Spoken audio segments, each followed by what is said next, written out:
Hello and welcome. In Kenya, fresh horrors have emerged from the Shakaholo forest tragedy. Authorities exhumed 9 more bodies this week, suspected to be linked to the notorious starvation cult led by self-proclaimed Pastor Paul McKinsey. More than 400 bodies were uncovered in 2023 in what prosecutors call one of the worst cult-related mass deaths in modern history. 11 suspects are in custody as investigations continue following the recent disappearance of several children. Nigeria's anti-graft agency has deported dozens of foreigners, including 50 Chinese nationals, in a sweeping crackdown on what it calls one of the largest foreign-led cybercrime syndicates in the country's history. According to the Economic and Financial Crimes Commission, EFCC, a total of 102 convicted foreign nationals have now been repatriated as part of an ongoing operation. The syndicate was busted during a sting operation in Lagos last Friday, with 192 foreigners arrested. Nigeria, long battling internet fraud and romance scams, saw cybercrime among the most reported offenses last year. In Nigeria's northeast, the military says it killed 35 jihadists in airstrikes near the Cameroonian border. The strikes thwarted an attempted assault on ground troops. Amid ongoing jihadist insurgency and widespread insecurity, a group of prominent Nigerians warned over the weekend that some regions are experiencing wartime level of slaughter, despite the country being officially at peace. It is 8:30 p.m. in Nairobi, Kenya, 6:30 p.m. in Lagos, Nigeria, and 1:30 p.m. in New York City. Wherever in the world you are joining us from, welcome to another episode of 90 Minutes Africa. My name is Rudolph Okonkwo. My co-host, Chido Onoma, is on assignment. Joining us on the show today are 2 distinguished leaders of the World Igbo Congress week, Dr. Festus Okere, Chairman, and Mr. Basil Onwukwe, Vice Chairman. They're joining us for a compelling conversation on the future of the Southeast and the enduring vision of Dr. M.I. Obara. The World Igbo Congress, founded in 1994, is the umbrella organization representing the collective interests of Igbo people in the diaspora. WIC serves as a voice for advocacy, cultural preservation, and development partnership between Igbo communities abroad and those at home. Through its annual conventions, policy dialogues, and grassroots initiatives, WIC has been instrumental in shaping the narrative of Igbo identity and engagement on the global stage. Dr. Festus Okere, the current chairman of WIC, is a community leader with a long history of advocacy for diaspora empowerment, economic inclusion, and institutional capacity building for the Southeast. Mr. Basil Onwukwe, Vice Chairman of WIC, is an entrepreneur and strategist committed to mobilizing Igbo talents across the globe towards socioeconomic transformation, with particular focus on financial and cooperative institutions. During the program, they will highlight preparations for the upcoming WIC convention in Boston, where a historical milestone will be reached with the launch of the Igbo Credit Union in America, a groundbreaking initiative designed to foster financial empowerment and community development. Please join me in welcoming to the show Dr. Festus Okere, and Mr. Basil Onwukwe will join us later. Thank you so much for. Doc, thank you so much. Can you hear me? Yes, I can hear you. Okay. Brother. Welcome to the show. Oh, I can see Basil here too. Onwukwe, welcome to the show. Thank you, Dr. Damages. We were expecting you later on the show, but thank you so much for joining us. All right, let's start we normally start with the stories in the news. So we talked about a few things that are happening across Africa. In Nigeria, there is this fight against insurgency in the Northeast. And it's been of concern to a lot of people recently, considering the number of people who are dying. In some cases, the military will apologize that they killed people by accident. And it concerns human rights activists, and it should bother everybody anywhere in the world. And there is insurgency in the Southeast, and people are also worried about military activities there. So I want to get from two of you what you feel about the approach of the government in dealing with these issues of insurgency. Dr. Festus. Thank you, Dr. Damages. Yeah, thank you, my brother, Dr. Damages. Thank you, viewers. We're happy to be here. Of course, the news actually is mind-boggling. Killing people and the military is actually not doing much as far as a lot of people know. The role of the government is to protect our people. And we have the news of all these people being killed day in, day out. It is very scary. It can stop the economic development of any nation when the life is not guaranteed. And it has all this social friction all over the place. So I think the military should do more. Be there, march them, stop them, get them out of the country so that there will be economic improvement and peace that is required for a nation to strive. Thank you. Thank you, Dr. Festus. Basil, let me ask you, because people also know that there are military activities in the Southeast this time. People have talked about the way they humiliate people when they pass through military checkpoints. And people are worried about what happens when they are done with the Northeast. If they come to the Southeast with the equipment that they're using now, what happens? How are people going to react? What is your take on that? Thank you, Dr. Damages, and thank you, my chairman, Dr. Festus. Whatever that is happening now is as a result of the insecurity. We have poor management of people's resources and wealth in Nigeria. And until such matters are taken good care of, I don't think there is any proper way to handle such development than to allow the system to work and make life meaningful to those who are aspiring to meet their life obligations. So until such security is granted, there will be no possible way of having security for the people. Thank you. All right. Thank you so much, gentlemen. So we are going to break this down into two different segments. So we're going to talk about WIC, what WIC is doing, the goal and the mission. And we're going to talk about the situation in the Southeast in general. When we talk about the situation in the Southeast, it's not just about the insecurity. We're also going to talk about the advancement, the improvement done by leaders in the Southeast. And where they're lacking, we're also going to talk about that. So we're going to begin the conversation by getting you a view about the state of the country as a whole before we zero in on the Southeast. So let me ask you, Dr. Festus, when you look at the country as we approach 2027, what do you think is the state of things? Why are you concerned about the state of the political state of things in the country as we approach 2027? Of course, the situation remains worrisome. Worrisome in the sense that we have leaders, unfortunately, who want people to serve them instead of them serving the people.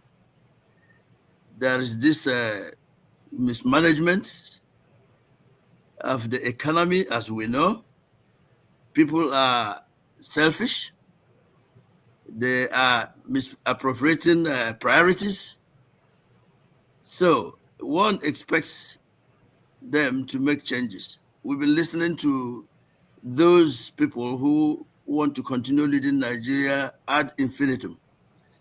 I don't know what else they want to do that they have not been able to do in the past. But I pray that they will let maybe better hands and people-oriented men with capacity to take over the leadership so that Nigeria will remain the giant of Africa. The insecurity must be tackled so that there will be better playing field for everybody to participate, especially those who actually are known for their resilience in creating development. And that may bring us, whenever you want, to the visions of Michael Okpala. We lack those kind of leaders. We must go back to the basics. Thank you. All right. Thank you so much, Dr. Festus. Basil, let's talk about the 2027. It's something that is hitting up the political scene with P2B and all the other candidates trying to angle for positions. What do you make of how things are going? Yes, like my chairman pointed out, there is no other way we can see progress in Nigeria until leaders of proper and appropriate intellect assume the position of authority, because where that is going is what nobody can say. But I am so ashamed of what we are seeing so far. They are thinking about forming a coalition to unseat a failed system. In a normal system or a normal governance where people know what they need, there won't be any need for coalition to do the right thing. They only wake up and say, this is wrong, this is wrong. How can we get it right? This is how we can get it right. Okay, if the person sitting on that position cannot guarantee or show sign of improvement, what on earth do they want to consider joining forces? All they must agree is to get him out of the place. And until such development or such will authority can be guaranteed in the system, there is no way they can progress. There's no way anything can be of a good plan for them. That is my belief. And that is what I strongly stand at until they put round hole to round peg and square peg to square hole. Other than that, there is no need wasting time and thinking that things can work by itself.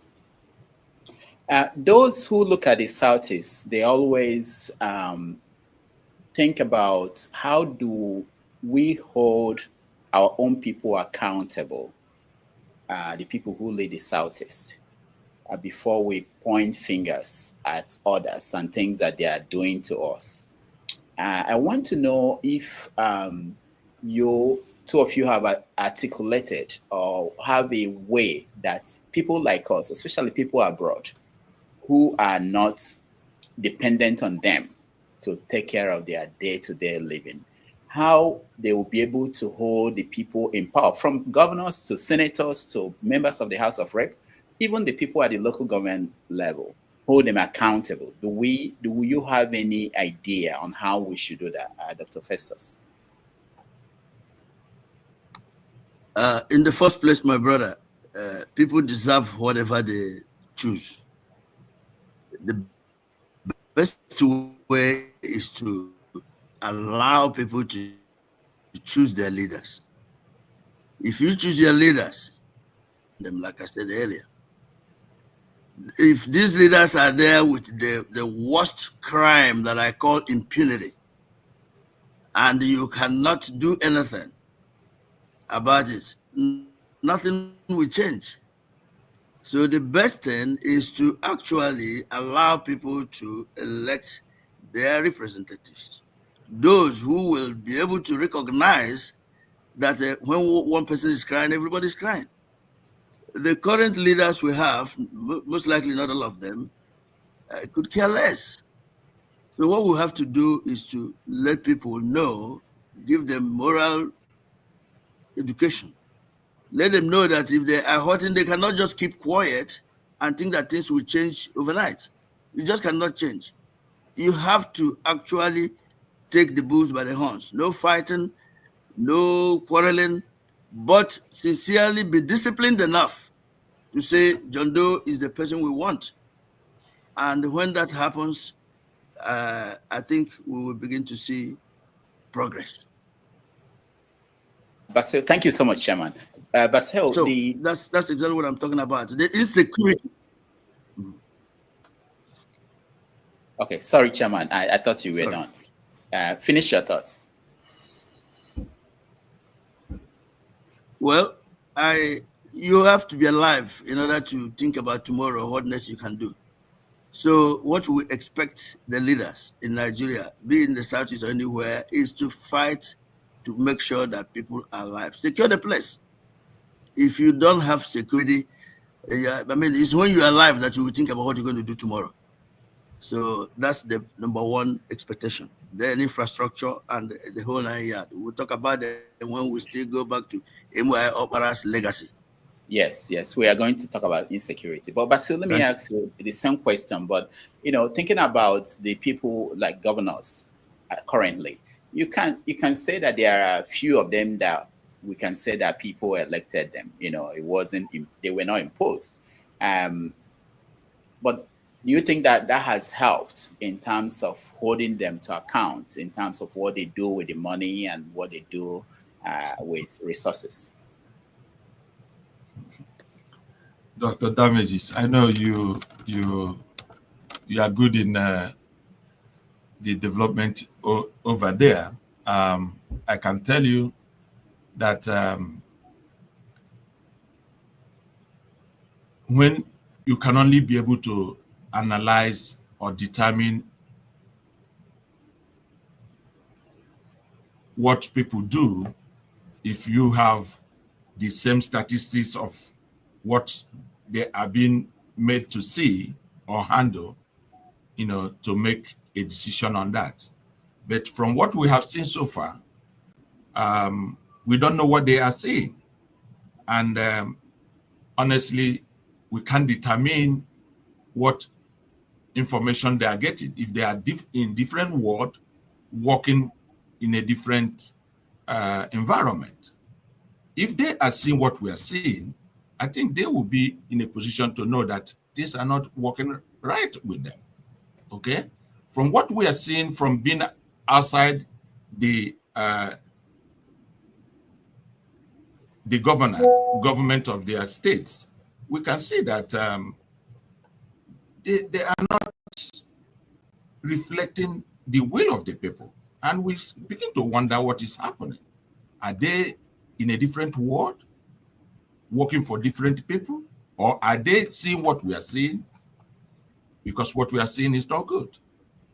And until that which we know that is good is being felt by everyone, I think they are all of a good failure in my own, estimate of what we are seeing from the outside of the government.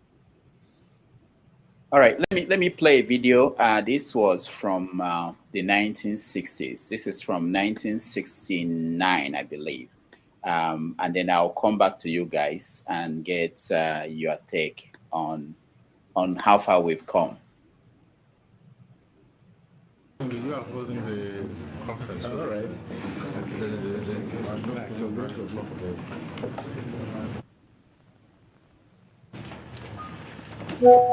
Ladies and gentlemen, the main purpose of this press conference is to announce my impending visit to Nigeria to make further confirmation that the Igbo and non-Igbo people now living outside of what is left of former Eastern Nigeria, that is Biafra, are safe and secure in their persons and property. I already believe this to be the case, judging from the unimpeachable evidence adduced by some distinguished international observers. The secondary reason is to outline my impressions after a brief visit to Nigeria and Liberia. From my limited observation, I am convinced that the right atmosphere now exists for the negotiation of a just and honorable settlement, provided that Nigeria continues to ensure the safety of the persons and property of Biafrans as citizens of one united country, where all its nationals shall be treated as social equals without any discrimination, and where there shall be equality of opportunity for all citizens and inhabitants. There is no tangible reason for the civil war to continue one day longer. Having exchanged views with General Gowon and President Tubman in Monrovia, I am convinced that Nigeria is ready to welcome back into the Federation the Igbo and non-Igbo elements who had been fighting against their motherland. All right, that was Dr. Nnamdi Azikiwe. I just saw this video yesterday. I was totally unaware of that, but it made me think 56 years ago, he was speaking in London, and 56 years after, when someone like a leader like you, Dr. Festus and Basil, you are someone like Zeke now, and looking at the country. If you make a speech, you could be talking like him about the same issues. Where do you think we should be 50 years from now? Are we going to be saying the same thing? Dr. Festus. Thank you, Dr. Damages. Thank you very much. The Zeke of Africa had the penchant for unity all his life in Nigeria. From what he has said, the question is, have the Igbos been welcomed back to Nigeria? He said with what he noticed, it's better to welcome the Igbos to be welcomed back. Ask yourself, have they been welcomed back? I believe that for Nigeria to succeed, tribalism must die. I'm from the north, I'm from the south. I mean, that unfortunate hatred must die. Thank God the Igbos are very resilient. They are enterprising. Everybody knows that Nigeria today is what it is because of the efforts from people like Dr. Nnamdi Azikiwe. I am hoping that they will continue to find a way to promote unity, equal justice, fairness. Igbos have actually done the more than any other tribe in Nigeria. The fact that there's this unnecessary hatred and suspicion because of people's talent should cease to exist. We are watching. Igbo man, of course, has this natural strength to be the best he can be. I don't think anybody can stop that. We are Nigerians. We brought Nigeria to become what it is. We're not going anywhere. Let peace strive. The message here, again, I repeat, is let there be level playing field. we will continue to do the best we can for everybody to grow by the capacity they have. There's nothing anybody can do about it. Let the tribe die so that Nigeria will grow. Thank you. All right. Basil, what do you make of where we are and where we are going, or where we came from? I think my chairman has answered it all. Igbo man does not have any problem with doing the right thing.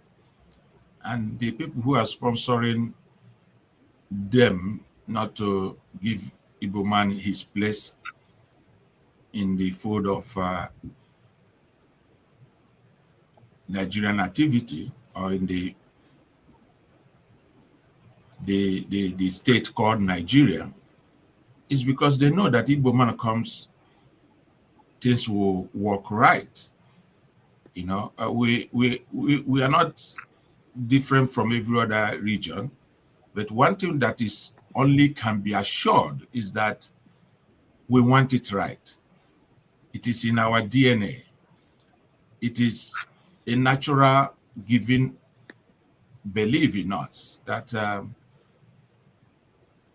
we want the best of humanity. And until things are done right, they will always know that Igbo man is not given the position of authority.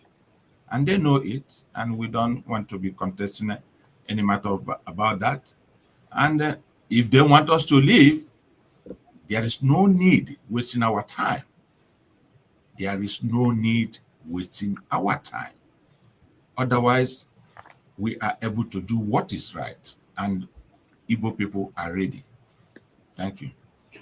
All right, let's listen to a little bit of the video of M.I. Okpala, the late Premier of Eastern Region, and we zero in on his vision for the Southeast and why it has been difficult to implement with the leaders that we have currently. Let's watch a little bit of this.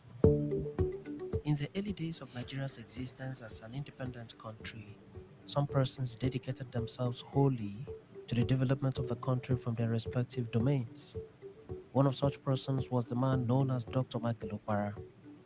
Okpala was the premier of the Eastern region of Nigeria. At that time, Nigeria was divided into 3 regions, and later divided into 4 regions.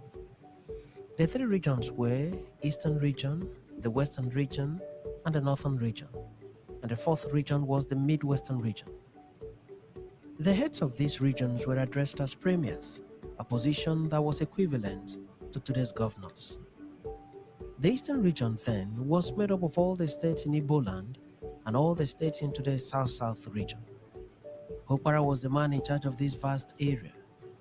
He distinguished himself in leadership and made giant strides in development. In this edition of Back in History, we presented the story of Dr. Basil Okere, the last premier of the now defunct Eastern region of Nigeria. Welcome to this edition of Back in History. All right, Dr. Festus, what was Dr. Michael Okpala? What did he do? Why was he so special? This is a very important question. As God would have it, Dr. Michael Okpala was a necessary leader for the Eastern region, and in fact, Nigeria as a whole, if not the entire world. This Okpala was very transformative, was very good in economic development. In fact, that period was the period of the golden time when he was nicknamed the Golden Premier. Dr. Michael Okpala was a leader so disciplined, with humility, frugality, and the ambition to make life better for everybody. He started with this self-reliance with agrarian industrialization, making sure like what our man, our brother, that they have refused to give a chance, P2B,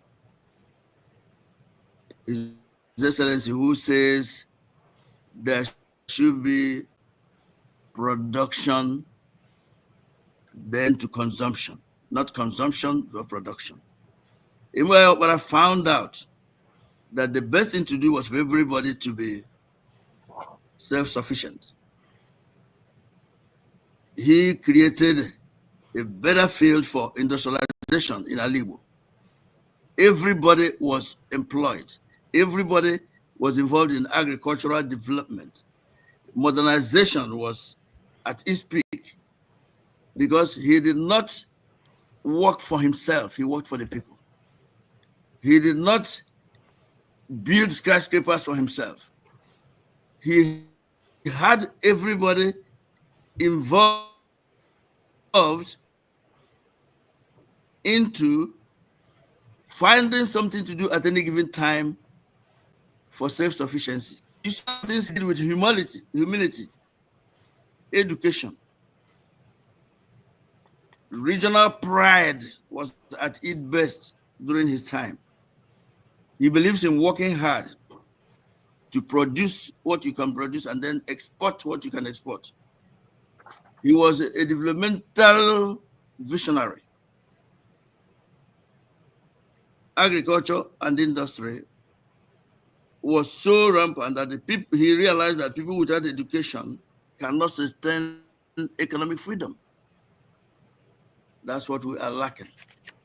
People should be able to follow the footsteps of Okpala.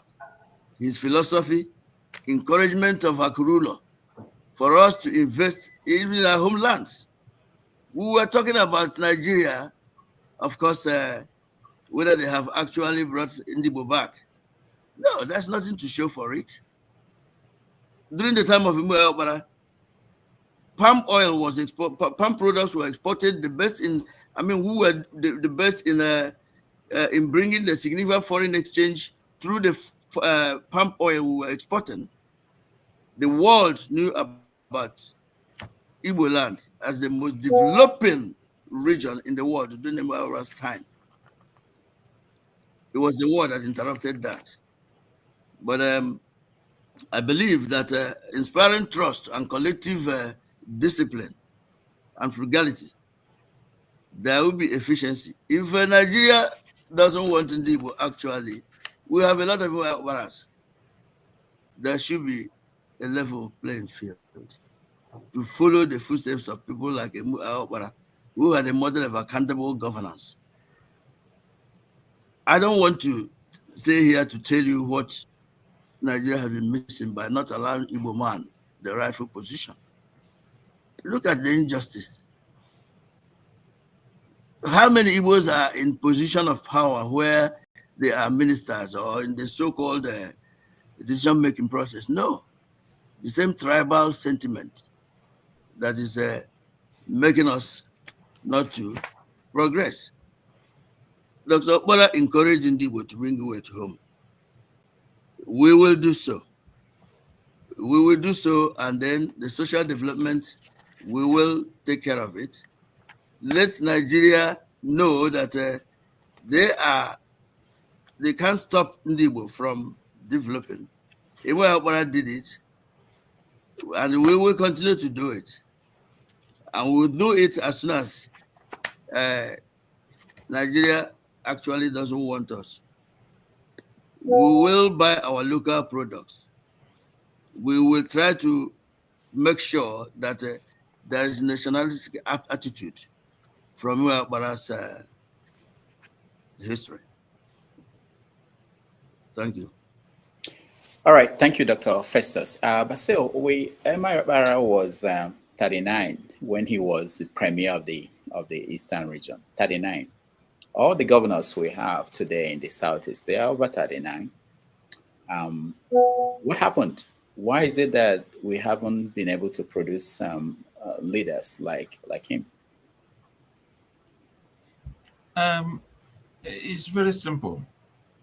Emma Okpala was a leader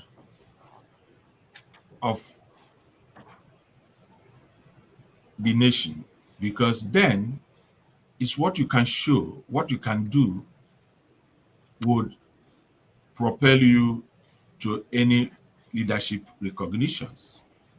And he went into governance as a poor person because he believed, like every majority of Igbo people believe one thing, that public money should be used for public service. That's why he went into governance, into leadership as a poor Igbo man and came out as a poor Igbo man. Okay? He did not go there to enrich himself. And one of the things, he took the mantle of leadership by ensuring that we have security, equity, and justice. And for the reason that the country keep putting these things down, they say righteous exhausts a nation. And Igbo man or Igbo people believe in that. That's part of our culture. Okay? But don't bother about how they have bastardized our leadership this time around, because they tried to impose leadership on Igbo people, and at the same time they promised them in order not to deliver to Igbo people. We know all this. We are privy to some of the happenings, but be it as it may, we want to come back to a more Okpala style of leadership. That is why we believe that we don't need anybody than ourselves utilizing what we are naturally meant to be as a group of people. And they say anytime you wake up is your day. We are actually going to start leadership in a way that people already know is inherent in us. And we are not going to start by. Thank you. All right, thank you. We are going to take 3 minutes break. When we come back, we talk about WIC, what it's doing, what it has been doing, and the goal that you have for the upcoming convention in Boston. Let's take a few minutes break, 3 minutes, and we'll be right back.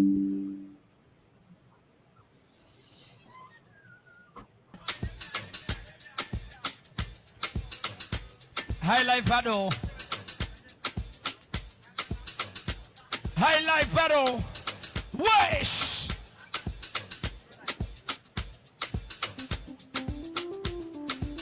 Around CJ, let me hear you now.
Ladies and gentlemen, CJ swings. CJ don't lead them now. I talk about CJ Entertainment. Alright, ladies and gentlemen, let's listen to legit swings. Legit swings, legit swings. Hey, listen up, one time.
gentlemen, we're still on doing these ones. Wait, beats, hey. Don't forget I say this highlight battle, highlight battle, highlight battle. All right, now listen to me. Only one big CJ. Let me hear you now. CJ. CJ.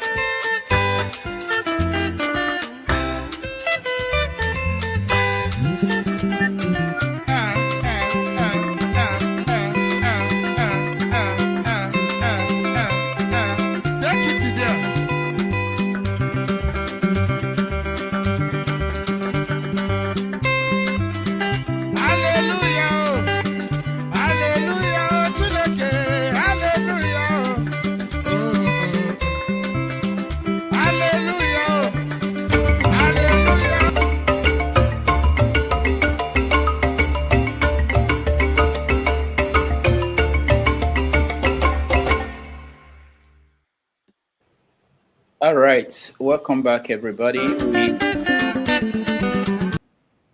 We are having a conversation with the World Igbo Congress chairman, Dr. Festus Okere, and the vice chairman, Mr. Basil Onwukwe. So we are talking about World Igbo Congress. I started attending the convention from 1997, I believe, the New York Convention, and all the way to the 2000s. And I know that in several of those conventions I attended, there were several proposals put out.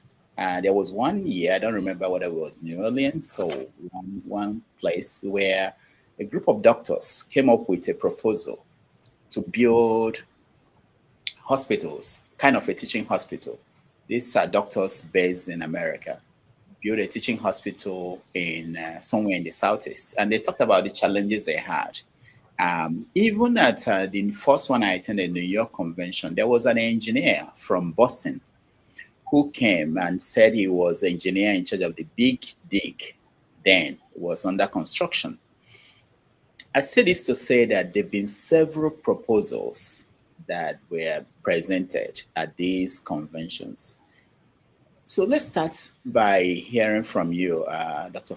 Festus. I know you've been around from the time JOC Okeke, I think Dr. Okeke was the founding leader of WIC. You've been around and you know what happened. What happened?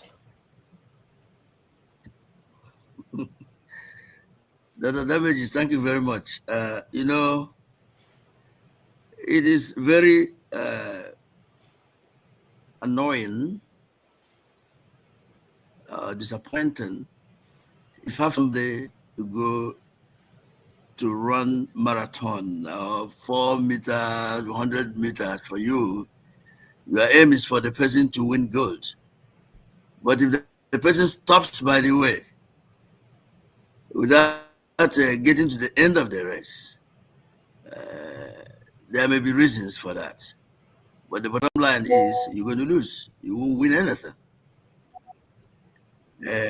World Igbo Congress, as you know, has this responsibility to promote progress in Igbo. But the situation in Nigeria today is not as we had it during the Muawara's time, when there was discipline and the incorruptibility and the collective ownership of things, and people trusted everybody, especially those who lived modestly, reinventing public funds into visible projects. The plans that WIC has, especially that time you mentioned, you talked about the Hospital of Excellence we tried to build. When leadership changed, there was nothing anybody could do. You start something, they change leadership, they do their own thing. It frustrates those who are willing to do things. Our position here includes making sure that there's adequate advancement and welfare of our people. WIC has been in existence for 30-something years. We had ups and downs, but one good thing is that WIC is still in existence today. The current leadership, standing on the shoulders of our former leaders, are determined to make all the changes you can think of, because we've been able to learn from our mistakes. Those who believe will definitely get things done. When we get to this convention next week, we will follow up from some of the plans we passed when we were in Albuquerque last year. Instead of going through all the programs, we will zero in to something that will give us economic advancement and viability. Today is embarking on Federal Credit Union. We want to have that bank member-owned. It's a non-profit member-owned financial cooperative. It will be chartered and regulated by the bodies, NCUA. Just like your traditional bank, this is owned by us. You will have a lot of earnings returned to members through lower risk. There are all kinds of advantages in it. Our people are determined to have this project done. And it's going to be done. We cannot continue to wait for anybody to do things for us when we can do things for ourselves. Do you know how much we remit back to the country annually? Let us now get together and get things done. People are committed. Arrangements have been made. People will see that we actually will complete this particular project. Regardless of the obstacles they have at home, we will get this done. So, I want people to come to Boston and listen to what we are going to do, see the kind of people who have lined up to promote this particular project. And it's going to be done. The other things we are doing, we're looking into all these issues of lack of unity in Igbo. Is common in most tribes too. But what has happened to Njikoka? What happened to Igbo wicked type of things? This week is completely determined this time around to make changes. Please, Dr. Damages, we want to see you there. And those of you who are listening, come and join us to promote the development of Igbo, which, of course, Nigeria will also benefit, because we believe in promoting harmony and peaceful coexistence, but ours must be ours. This is the time for us to show what we are made of, full of enterprise, full of energy. Who is involved? Please don't be left out. All right, thank you. Thank you, Dr. Festus. Basil, we come back to the bank and conversation about the nature of the bank. Well, I want to ask you, I believe that World Igbo Congress was mirrored like World Jewish Congress, which was started in 1936. That was when they started World Jewish Congress. And it has political wing, it has a think tank. They deal with several issues concerning the Jewish people around the world. It's not just about having a yearly convention. So for instance, they are the people who are, of course, they support the state of Israel. They try to promote Holocaust remembrance. That's one of their missions. They fight for restitution of Jewish assets that were seized during the Second World War by the Nazi.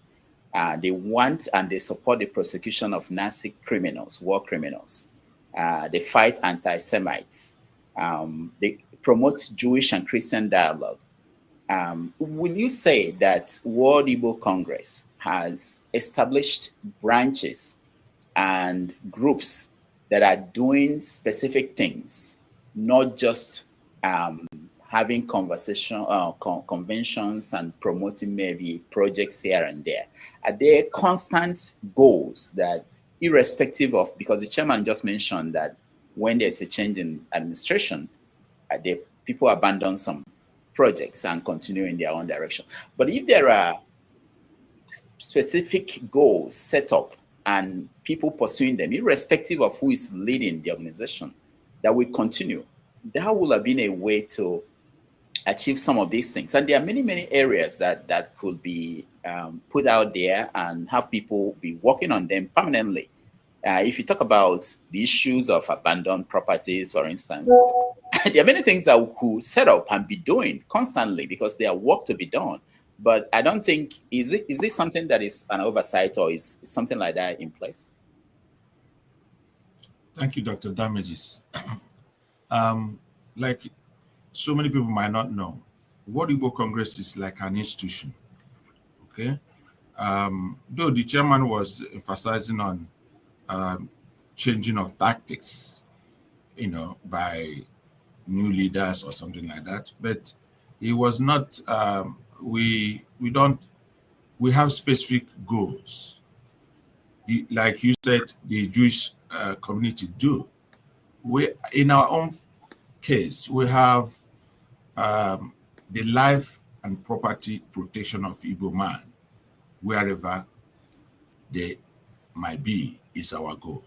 Okay, and it's true that we don't come advertising which role, which department, or which area that we are pursuing at any particular time. But this specific goal of protection of life and property, like the Jewish community do, is what we are meant to protect. And that is what we really champion as an advocacy group for Igbo people.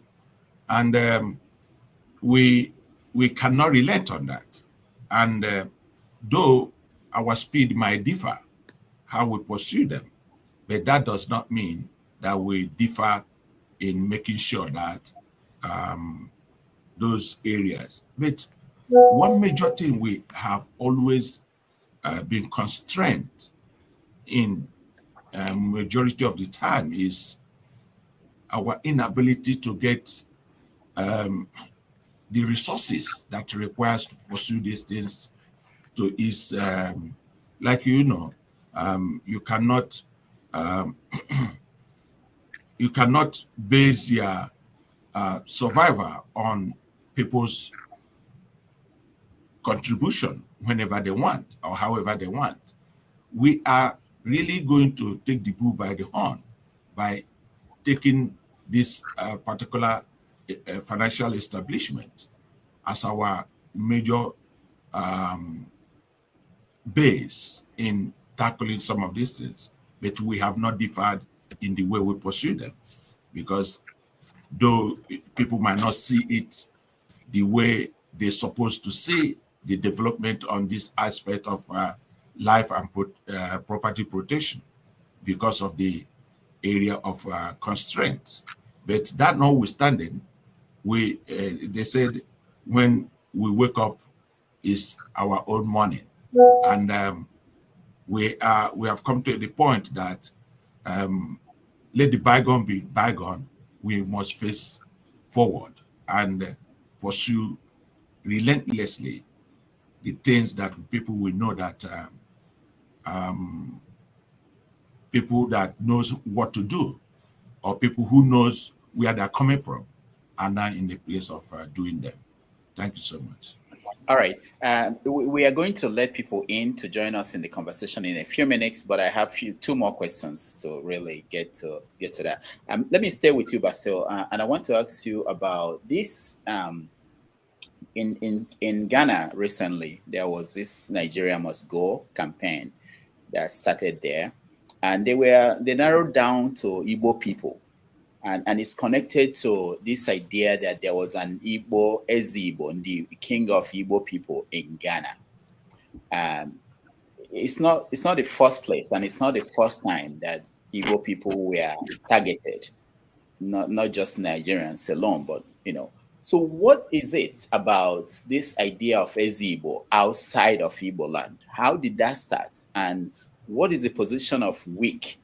Did WIC weigh in? Because this is your territory. When you talk about Igbos in the diaspora, Igbo person in Ghana, if anything is happening to them, I thought that, WIC would be the one that will say, okay, these are my people, we have to do something. I don't know, maybe WIC weighed in. What did WIC do? What do you think about this idea of Ezigbo outside of Igbo land? Yeah, Dr. Damages, thank you for that question.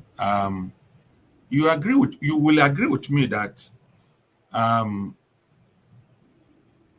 we are facing series of threats, both home and abroad, as Igbo people. Threat in our culture, or threats to our culture and our tradition. We don't harm anybody. We always go to a state or a region to develop it because we like good things. Okay? We tend to make something out of nothing because of our nature. We cherish life. We love living. Okay? There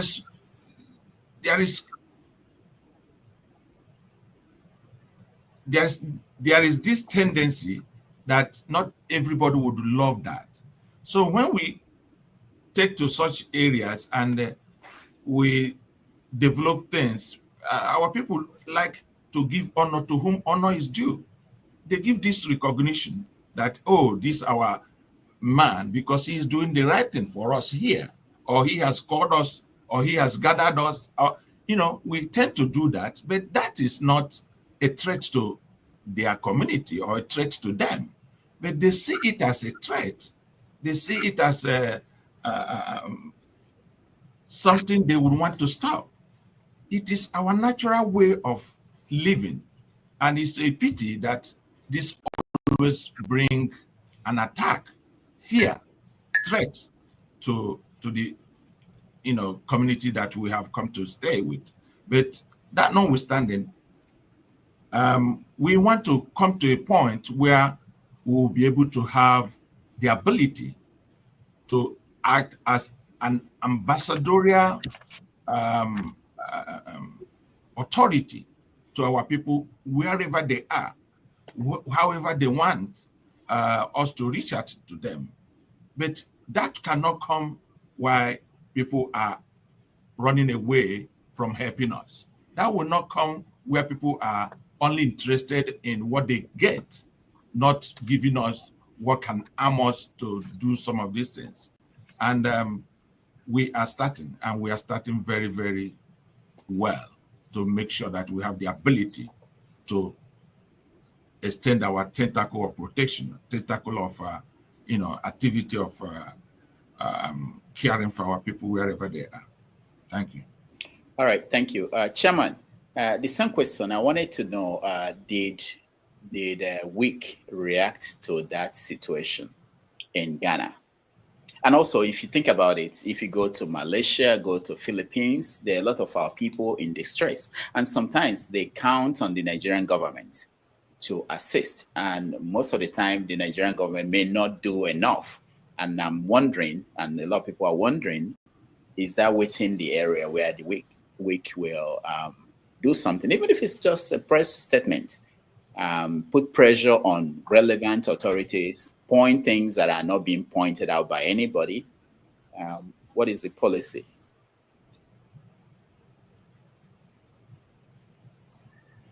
Thank you very much, Dr. Damages.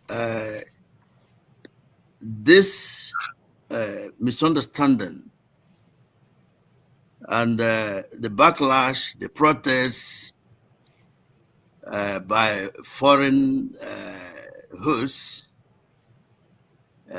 thinking that are challenging their sovereignty, should never be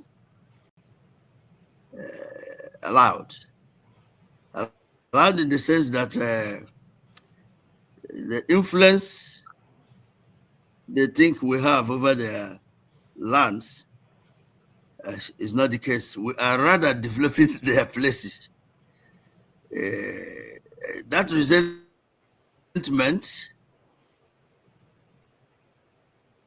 is not really by everybody in the like Ghana, for instance. It's not everybody there that is demonstrating against Ndibo and the self-styled Ezigbo titles.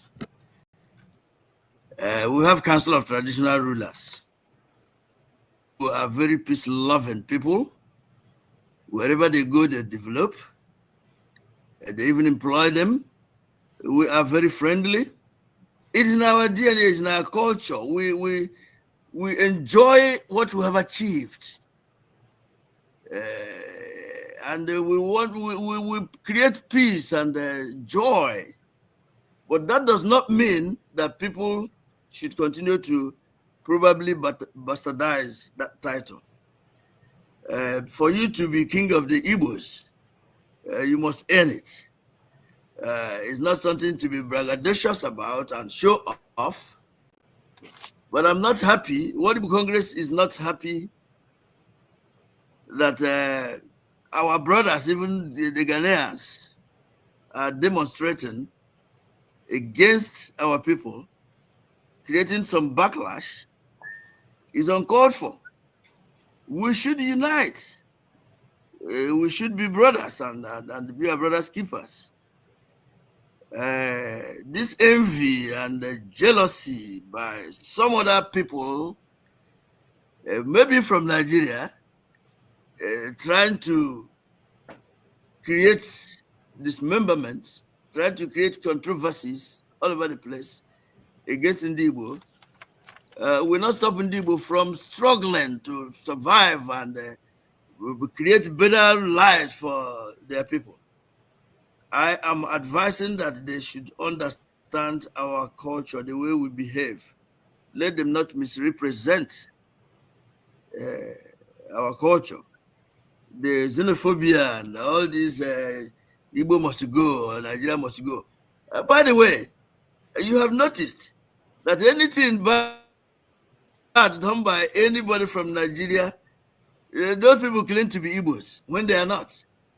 I talked to somebody who is in Ghana. Some other guys who are not Igbos living in Ghana claim to be Igbos, causing problems all over the place. The best thing is for people to understand where we're coming from.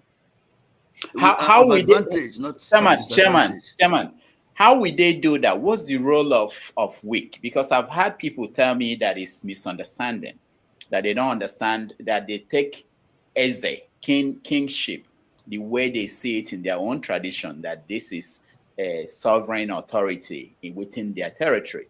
It's about understanding. But what is the role of WIC in making sure that people understand the Igbo wherever they are, wherever there is this kind of issue? Because it's not going to, understanding will not come from nowhere. Someone has to make people understand. You're right. Basil, you can go ahead and see if you can answer that. Yeah, I think, like I said, okay, the thing is, are you asking me? Let me hear from Basil, then I'll come back to you. Okay, no problem. Oh, okay. If my chairman want to brush it up, I think he can, because he knows what to do and how we can go about it. I think let my chairman conclude. Okay, Chairman, go ahead. Okay, there's nothing. It's not a big deal. We have conferences. We have platforms where we talk. We have told our people to slow down. If you go to John Doe's place, and John Doe doesn't like you to wear your cap, for instance, let him understand that wearing your cap has nothing to do with why he is there. It does not affect his rights whatsoever. Let there be education, let there be understanding, let them follow the pattern. These traditional rulers have never caused war. They've never fought against the government. They've never discriminated against anybody. It is just our way of life. So our people are being told to, tune it down, don't cause problems. Let them understand where you are coming from. You are not coming to take their thrones from them. If they get that simple understanding, things will be easier. It's my understanding also that our woman, Bianca Ojukwu, the minister, went there and had a meeting with the Ghana counterpart. Everything was roses. They got understanding. So it be the role of the natives also, who are even too friendly with our people as well, the right people. The people who are causing the problems are few. We, from the World Igbo Congress perspective and leadership, will always let our people learn from mistakes. All the misunderstandings going on, they should be careful to making sure that people know where they're coming from in what they do. I don't think there's any problem. And I will advise also, you don't have to go and show off, wear red cap when you are not entitled to it. There's nothing wrong with letting people know that that's not the way you show your wealth. Okay? All right. Basil. Yes. I wanted to know, well, I'm rounding up because we have to get our people involved in the conversation. I wanted to know, there are people all over the world who are doing, Black people all over the world, who are doing their DNA, and they are locating their ancestors. And most of them are seeing that they came from the Southeast. There are people from Haiti, from Jamaica, and you see them online and they want to reconnect with people in the Southeast. Is this something within is World Igbo Congress looking into this as an opportunity to expand the reach of the organization, connect with people who were descendants of people enslaved out of the Southeast? What is being done along that line? Because it's a source of resources and support and expansion and strength that I don't know if it's being explored. Yes, that's a good question. And it's been explored because we need people who can be identified with us, especially when we are passing through so much misunderstanding from our neighboring area of abroad. Sometimes you could know in Nigeria or outside Nigeria, World Igbo Congress is the apex governing body of Igbo people outside Nigeria, and we have affiliate division, or say organizations, those who affiliate to us from different, even Ghana.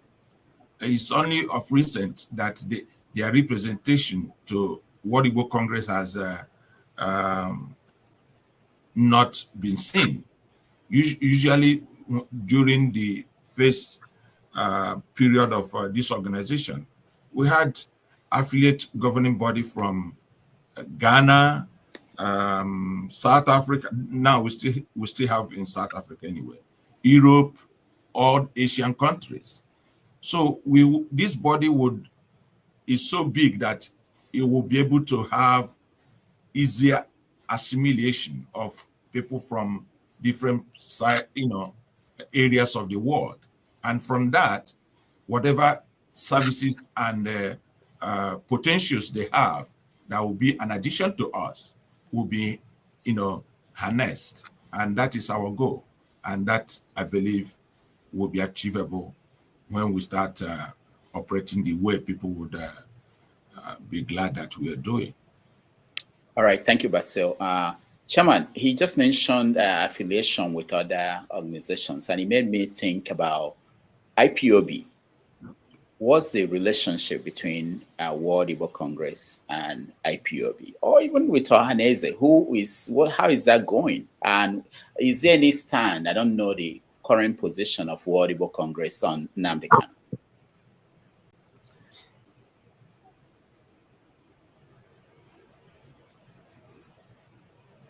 Chairman, that's for you. Dr. Damages, the last part of your question I didn't get it because it's. Okay, I said, is you there any hearing me? relationship between the World Igbo Congress and IPOB? I'm not hearing you. You're not hearing World me? Igbo Congress and the IPOB and all that. Is that what you Yeah, asked? and the position on Nnamdi Kanu or what is going through.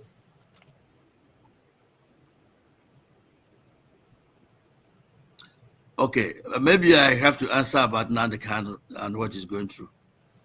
As you know, the greatest slap Ndibo have gotten from Nigerian government is the incarceration of Nnamdi Kanu.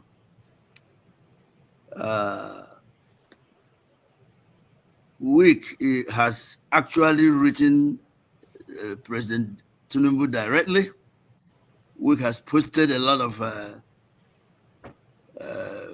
positional status of our belief about Nnamdi Kanu's incarceration that is really tribally driven. We must continue to insist that justice must be done. Nnamdi Kanu needs to be released. I don't want to warn anybody. If Nnamdi Kanu dies in jail, only God knows what will happen. We cannot continue to fold our hands. We believe that the leader, the current president, who has this record of activism, should actually politically have Nnamdi Kanu freed, just like they have done to other Nigerians that are not Igbos. So we seriously believe that Nnamdi Kanu being held is a challenge against all the Igbos. There should be no excuse for letting Nnamdi Kanu remain in jail for a crime that he did not commit. Every court within Nigeria and outside Nigeria ruled that this rendition was illegal. Please have Nnamdi Kanu released. Now, when you talk about IPOB and every other organization, there's freedom of organization. Anybody can form any organization within the legal framework. WIC does not control formation of organizations. They can form any organization they want and fight for a just cause. I'm not sure what do you feel about IPOB, what do you feel about anything. I can ask you what do you feel about the rest. So the bottom line is, if IPOB is doing something that they have the natural right, something that is not illegal, like self-determination is not illegal, we believe. It depends on the way people go about. Association is a choice of any group. But the bottom line here is whoever is agitating, whoever is not happy about Nnamdi Kanu remaining in jail has the support of Ndibo. All right, thank you. Nnamdi Kanu needs to be released. If IPOB has a way of championing that, IPOB has the right to do whatever they want with. They can do whatever they want. It's my understanding that they are not even a terrorist group, as people claimed. So thank you. All right, thank you. My last question for you, Basil, is connected to that. You can add anything you want to add to what the chairman said. Are you? That's for Basil. The last question from me before we bring in everybody who is in the studio. The last time Nnamdi was here, I believe he attended a World Igbo Congress convention in California. I don't know if you were there, if you met him, but I'm sure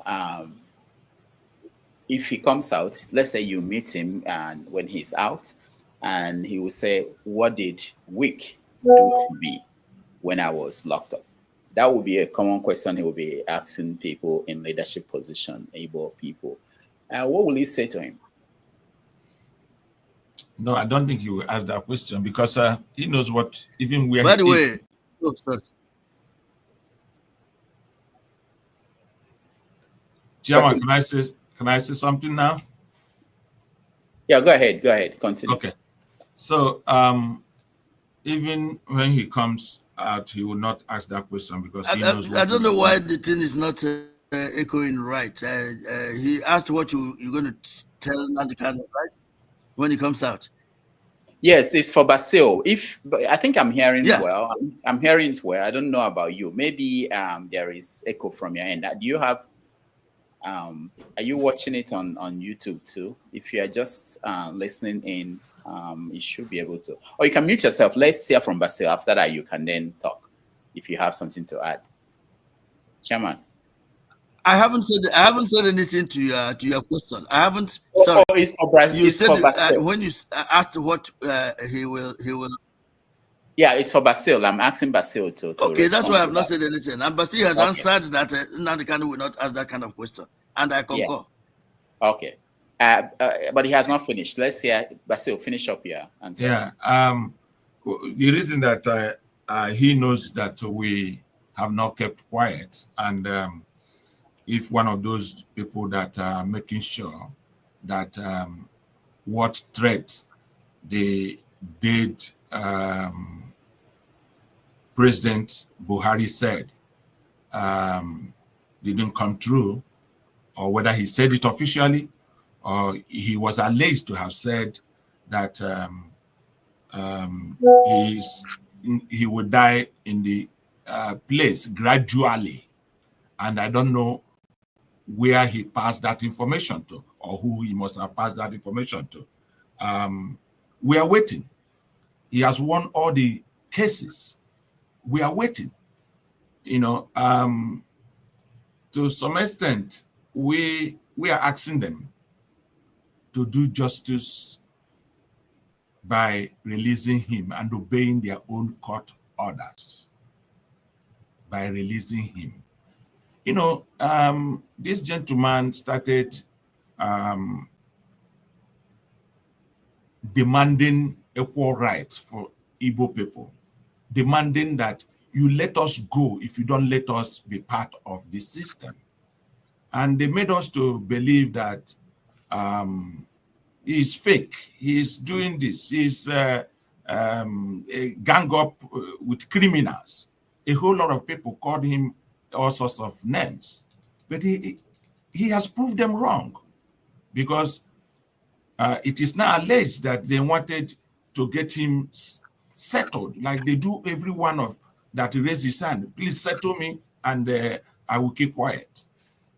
He refused. He said, "Let my people have a good lease of life. Give us what you have given to others." And they are telling us that they will hold him there to die gradually.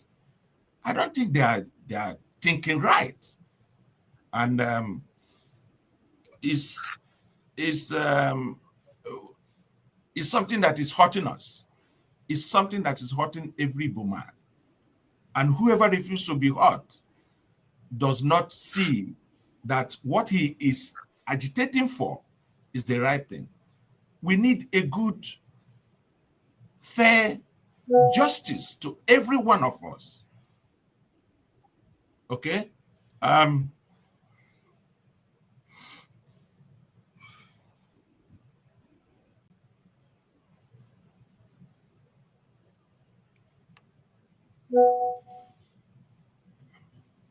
All right. Chairman, you want to add something before we go to the audience? Yes.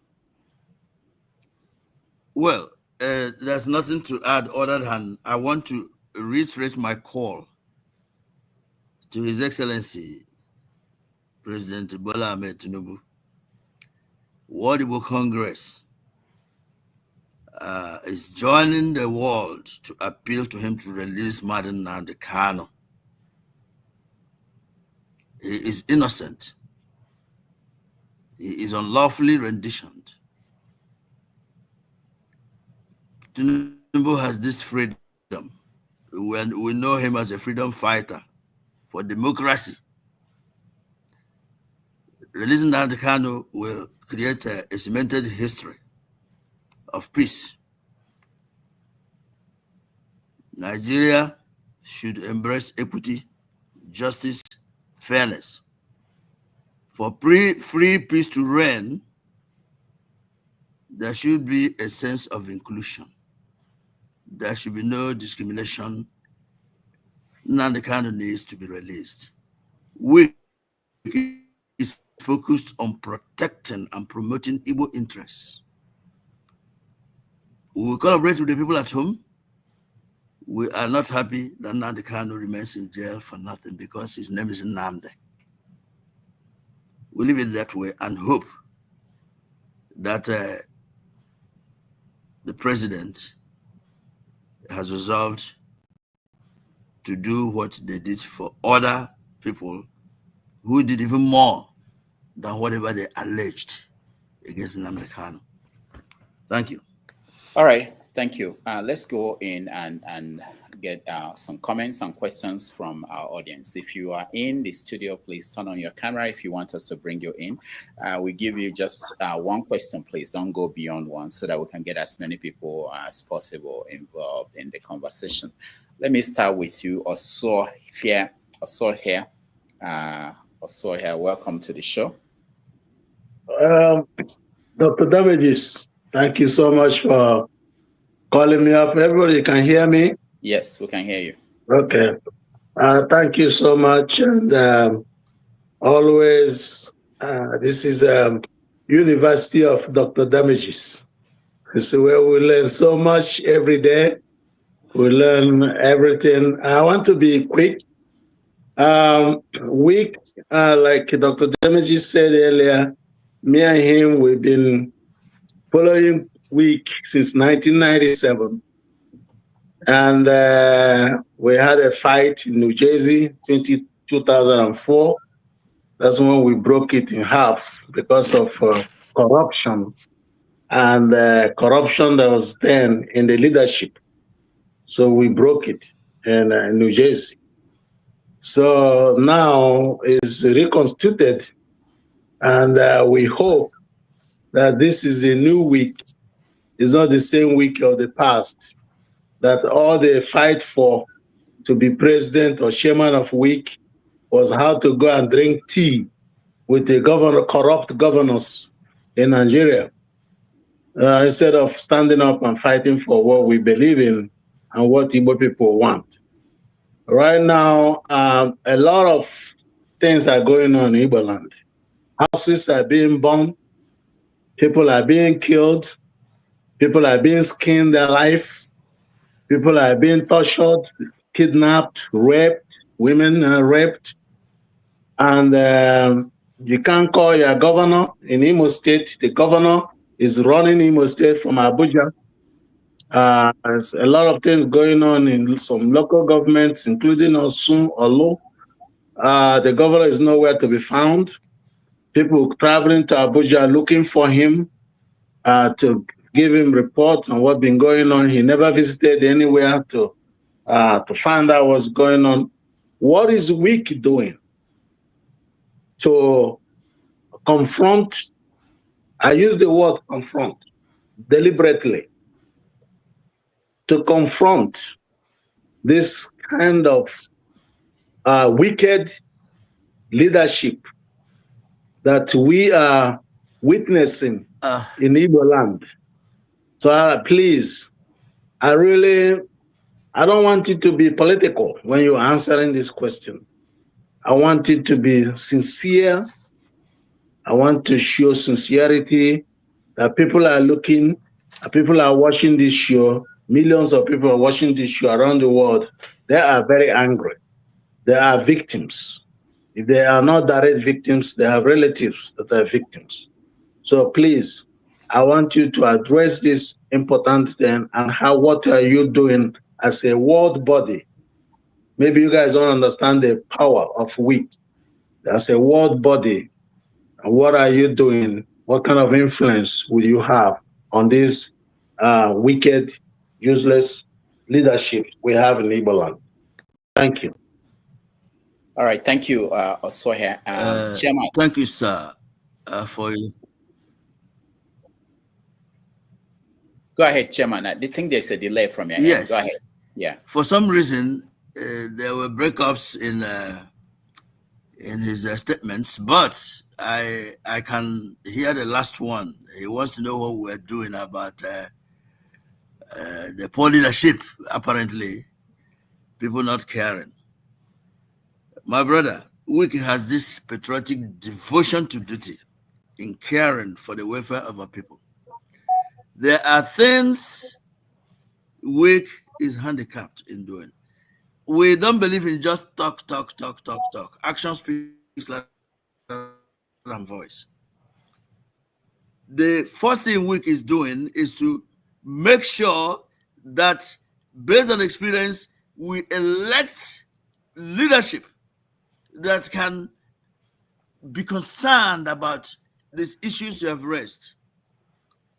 You can stay here and talk and call those governors names.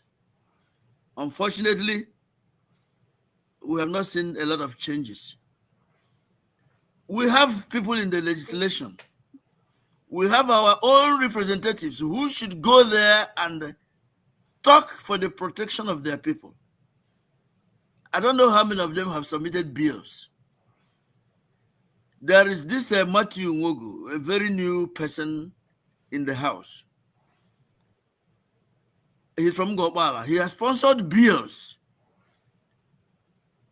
against this unnecessary, humiliating checkpoints every 1 yard in the whole Southeast. Those are the things we want. We are talking to these leaders. They will give account of their stewardship. We cannot come here and go there and carry horns and shoot anybody. That's why you have leaders representing us. Are you happy? Am I happy? No, we're not. But we must continue to call a spade anytime and hope and pray that we will summon that courage to have leaders like the Okpalas who can actually serve their people, not their people serving them. I don't know what else you can do other than speaking out, encouraging people to do the service they are elected for, just like it's done in other areas. Here in this country, everybody follow, but in the interest of their people, not in their own interest. So you just cannot take a gun and go and shoot. Sometimes you go there, you tell John Doe turns around, he's interested in 1 bag of rice, he keeps quiet. It's not going to happen. We have our town union leaders. We've been talking to their president. What can we do to keep the welfare of our people, make it a priority? The governor's job will be to protect their people. Elections are coming up. That's what I can tell you. Dr. Dominic, can I redirect him, please? Just a second. Okay. To redirect him. Mr. Chairman, I think your answer is very, very pathetic. That's not a right answer to the issues I raised. And you're not sitting here defending and calling names, or I want you to go carry gun. What I asked you was, what is the plan that WIC has put in place to confront is in the quote, confront, by meeting discussing, trying to change attitude, working on different ways, different. You're not hearing me. Can you hear me? We're having glitches. All right, all right. Your phone is not correct. Let me address it if you can. Yeah. Let's go to Basil Onwukwe because the chairman is having connection. Yeah, he's having technical issues. Okay, I think Dr. Osofia, I think your questions are well noted. We are not telling you that why am I hearing you guys? We are not telling you that we have any authority or powers, whichever way you would prefer, to make the governors, our leaders at home, do what they choose not to do. If we are here telling you that we have authority to intervene in any role they are playing in terms of helping our people, I don't think we are being sincere to that. But what actually we are doing is making sure that we raised enough awareness, because what we are is an advocacy group, an organization that is not governing with any manpower or authority to change any leader or authority in Nigeria to do what we want them to do. But we do our best in raising awareness, confronting them in terms of putting pressure on them that what we are seeing, unless they are not seeing it, what we are experiencing, unless if they are not experiencing it, is not in the good format or interest of Igbo people. And we are not relenting in doing that. It's only, like my chairman emphasized, that our leaders in Nigeria have not actually lived to expectation. And it hurts us on daily basis, because what we are seeing, what we are looking for to see in our hometown is not in any way measured to what they are, what we expect them to do. Thank you so much. Okay, thank you. I'm going to defer to Kenneth on this. Sometime maybe he will pick it up. All right, thank you. Thank you also here. We have 10 people in the studio and more coming in. So we limit you to one question. Anybody, just pick your best question and give your question in 2 minutes or comment in 2 minutes so that we can get to everybody. Let me go to you, Ernest. Ernest.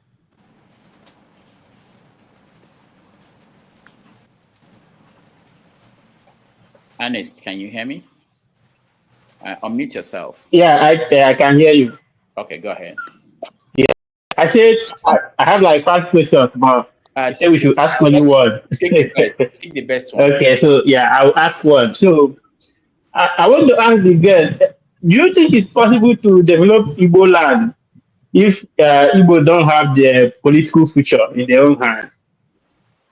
So is it possible? Then, if it's not possible, is it possible again if we can work towards self-determination as only Igbos, not including South-South, just Southeast, 5 states of Southeast to have their own political future and determine what they want and how they want to develop themselves? Because no matter what you think you will do, if Igbo's future is decided from Abuja, I don't think we can go anywhere, or Igbo can be developed, something like that.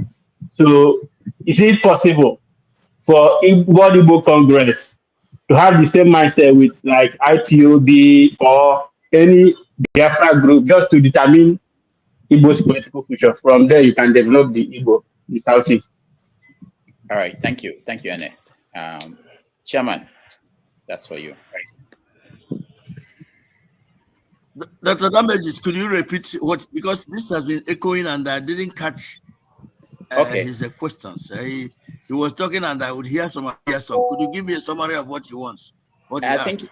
I think he said, is it possible to develop the Southeast without pushing for self-determination of this? For Igbo to have their own political future in their own hand. Yeah, have Is their own. it possible to develop Southeast here? Did you hear that? Well, well, yes. Let me believe that I have.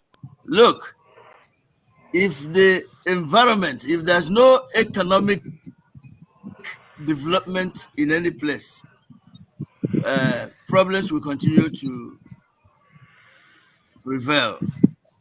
Weak is determined to join. All right, Chairman. Improve the economic situation. Chairman, at least your connection is not good. We can't that is hear done you properly. Chairman, my goodness, your connection is not very good. Can Basil answer the questions? Chairman, your connection is not very good. If you can maybe maybe you pass it to Basil. Yeah, Basil, you can. I don't know why you're not hearing me. All right, I'll come to you, Basil. But Chairman, I want to also get your view. Can you log out and log back in? That may help. Can you do that?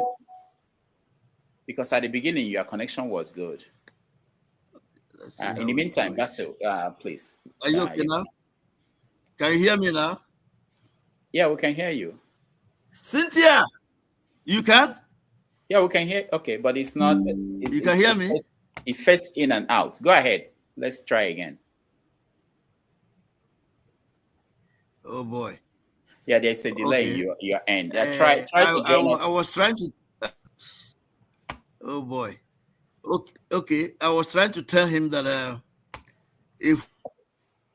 Basil, go ahead. Okay. I don't know the person. Ernest, that's a good question. That's a good question. We wish we could do more than we have been able to do under this insecurity the Nigerian system has kept us. But unfortunately, they have skewed the system so bad that we can't do much. But especially when they know that this insecurity is born out of their sheer ignorance of giving equal right, equal justice, equal livelihood to all Nigerians. I mean all Nigerians. I don't mean it because any other thing. If they can do that, they will see prosperity. Or people will not be running away. Because it's like you holding somebody on the ground. How could you survive or let the person go when you are holding the person? You yourself is being trapped. The system is trapping themselves against one ethnic group. If nobody would tell you as it is, don't ask me because I will tell you as it is. That is why it is not, we are all running away. And it's not good. There's no level of development that can be measured to the system they have put in place. If you don't know, I could put it this way to you. I had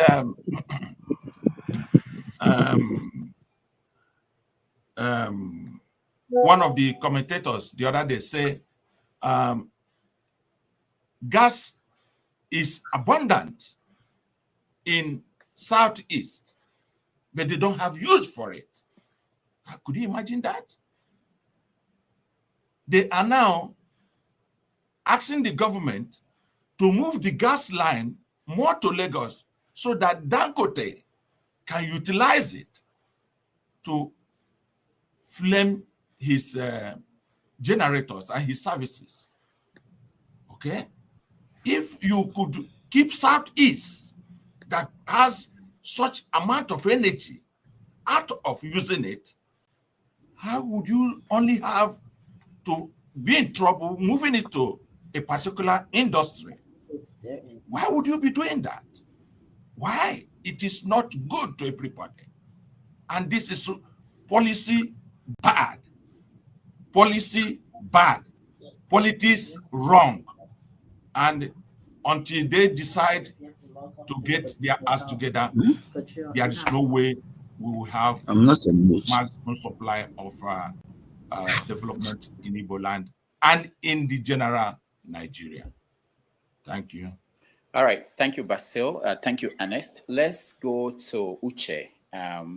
Also, before Uche goes on, let me see if Dr. Festus, the chairman, is back on track. Dr. Festus, can you hear me? You're muted. Hold on, let me unmute you, see if that works. Can you hear me? It's muted. Can you hear me? I can hear you. Hear? Your connection is still bad. Let's, what I would think is if you have another, maybe you can use your phone and try to connect. That may be better if you're using the computer, but right now we can hear you very well, and it doesn't help our viewers too. Let's continue with Uche. Uche, welcome to the show. What's your question for the chairman of World Igbo Congress or the vice chairman, Mr. Basil Onwukwe? Uche, go ahead. Can you hear me? Yeah, we can hear you. It's better. Can you hear me? Yeah, we can hear you. We can hear you. There's a delay. Okay, so what happens is that before you, we say something, it takes a while before you hear us. Okay, Uche, go ahead. Okay, Mr. Rudolph, good evening. Yeah, how are you? Yeah, I'm fine. I did appreciate your work. Always, I always join this program every Saturday and also Sunday. I appreciate you very much. You are doing a lot of great work. Now you Kelemge, I have to say this in Ebola dialect. Now you Kelemge, Mbedoma. It's very abhorrent to somebody like me for issues, problems happening in Igbo, because that is the only place I know. Also Chuamata or Laumerenia. So this is what I mean when a child is running, have a problem outside. So people are pushing you, have to go back to your home. So that is a secure place for you. But right now, the home is not secure. We are now pushing, instead for me to run back to the home, we are running to our enemies. But I call it a foreign country or call it any other place. A home is home. So I want to say this so that you will understand, and give only one question, please. Dr. Rudolph, I urge you to please give me a little chance. I will say, I have some documents. I've been trying to do this for some years. The Imo State government, the current Imo State government now, all the things they are doing, particularly in our mama, and this issue of 14 people, youth, the security, they brought there, they killed them, people that went to marriage, they just take their life away. And there's some talking right now, still killings in our mama, still problems in our mama from this government. And for a long time, we have been listening and we have been watching to see if the Igbo World Congress, what they are doing, of these problems. And in this case, we want to know. People have asked a lot of questions, but where I'm hitting my question now is, did you people have a platform to talk to Igbo? You can easily tell Mr. Rudolph, for you, with your vice, announce it, so we come there and listen to you people. is very important. And the issue of Mazi Nnamdi Kanu, what the veterans in America, what they are doing now is what they could have been doing before. But they have come out now to take the bone at their own. They are doing a great work now to come public, to tell us what they are doing. They are showing in the court in Abuja. They are doing a great work to make sure Mazi Nnamdi Kanu is released. Please, can you people, with all due respect, to join the veterans from America, the Igbo veterans from America, to do the needful? Ndebanye say, our people said, we cannot wait and be hearing this comment of, let something should not happen to Mazi Nnamdi Kanu.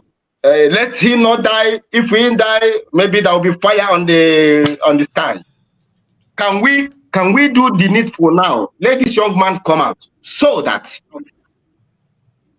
he will not die, and the fire will not go to heaven, or fire everywhere will not burn down. So tell us something about it, and what the World Congress are doing seriously, and joining the veterans, the Igbo veterans in America, joining them to do something seriously to release Mazi Nnamdi Kanu, because this is a political matter.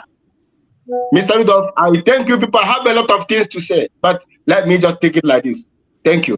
All right, thank you, Uche. Chairman, over to you.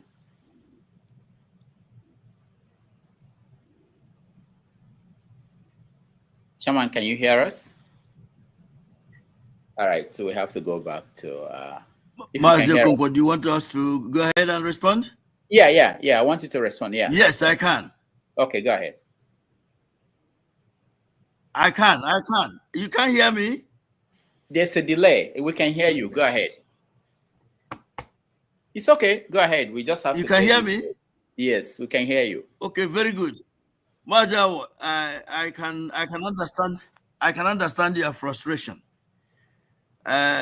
We are more frustrated than yourself. Naturally, when a house is burning, people will expect those outside to come and rescue them. It's natural. You mentioned American veterans of Igbo descent. Sly, your president, talks to me on weekly basis.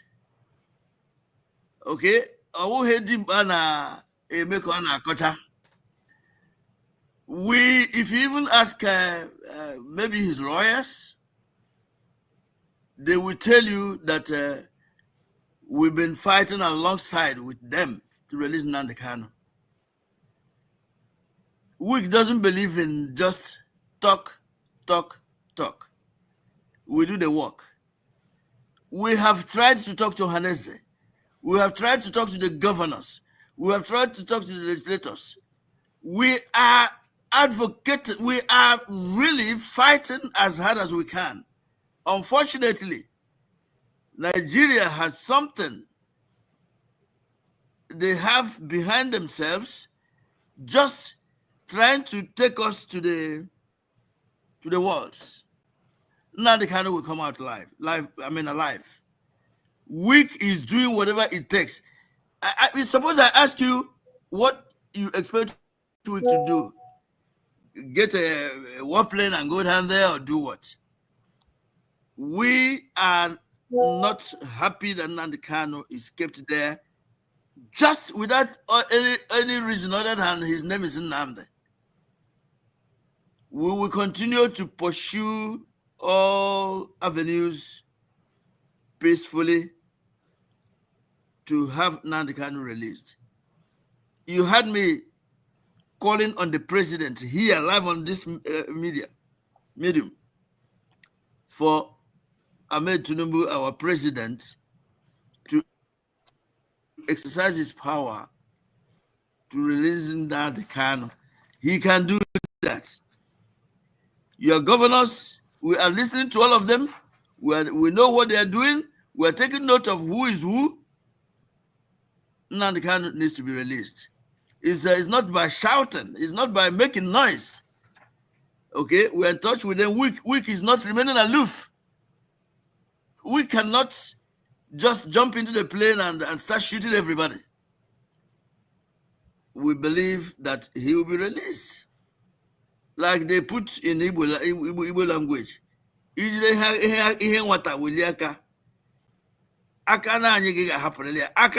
people so much so now that I got happen. So we have on a computer here. I mean, and this here and I shout. Oh yes, Nzobu anybody. Nandika will be released. We are doing the best we can, and believe it, we are doing the best we can. All right, thank you, Chairman. Thank you. Vice Chairman. The same question. I mean, do you have anything to add to what the chairman said? No. Do you understand like why some people feel that they don't feel the impact? There's a question on the comments. Let me just ask you that before we continue with other people here. On the comment section, one person was talking about the impact, but there's this particular question. It says about the credit union. Let me put it on the screen so that you can see it. Wick, you are welcome. Igbo Credit Union. Do you have statistics of Igbo people in America? Why should we trust your pronouncements? That's from Igbo Basics. Yeah, the person might not know. We are not. Is Basil addressing it, or you want me to address it? I don't know. Can you? Visi, are you addressing it, or you want me to address it? Yeah, Chairman, let me address it now. If you hear me, I'm addressing it. Is that okay now that I address it? Okay. Yeah. Igbo Credit Union that we are about to establish would not require the internal statistics of Igbos, but we have a rough idea of where Igbos are and what I would say unrefined statistics. It could be a raw statistics of Igbos all over the United States. And besides, we don't actually need thorough number of Igbos, exact number of Igbos to get the credit union running. Credit union is purely about member involvement. You are not like a customer. It's like this organization, World Igbo Congress. Not all the state has an affiliate body members. Okay, we are actually going to work with those who would want to work with us on these areas. And I can assure you that our pronouncement is going to survive it, no matter what, because we have really done a good understanding of those who have used that kind of services, how they did it. And we did not come because we just want to announce it. We know if we are not sure of what we're trying to do, we will not even announce it because they are all over the place to stop whatever we are trying to do. But I can assure you this one, they can go to hell. We are going to get it done. Thank you. All right. Thank you. Chairman, just for sake of time and getting other people involved, when next we come to you, you can add to that if you have anything to add to the question. Let's bring in Christian. Christian, welcome to the show. One question, please, or comment. Okay. Good evening.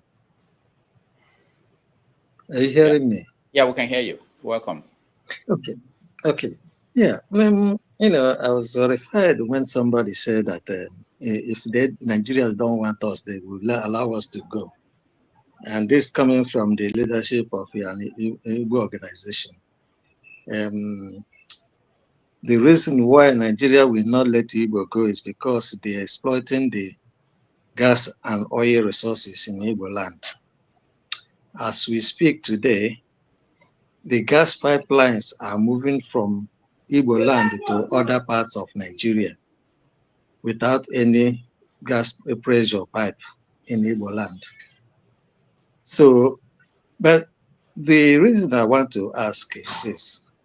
Somebody have asked you whether it is possible to have any economic development without self-determination. So what role do you think that this organization should play, given the fact that the masses in Nigeria, the Igbo masses,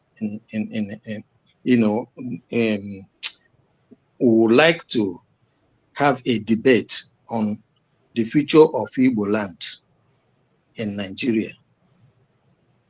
What role do you think that the organization should be playing? All right, thank you, Christian. So, Chairman, you can take the question.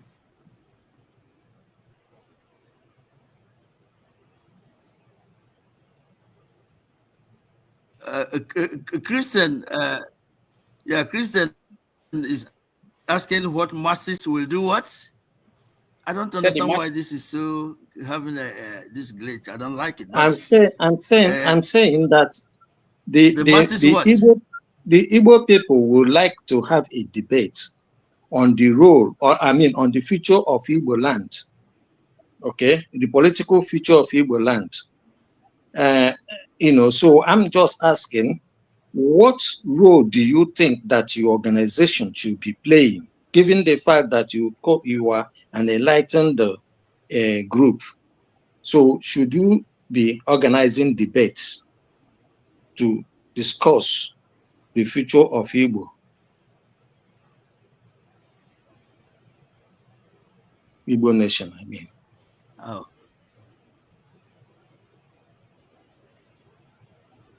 Okay, right. Okay, I got it.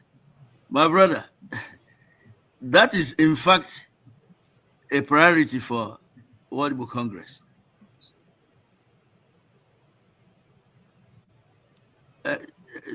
Sir Okonkwo, is that all right? You mean that should be enough answer? Fine. No. I was, there's a delay. So whatever you're hearing, we said it some while ago before you had it. I know. So okay.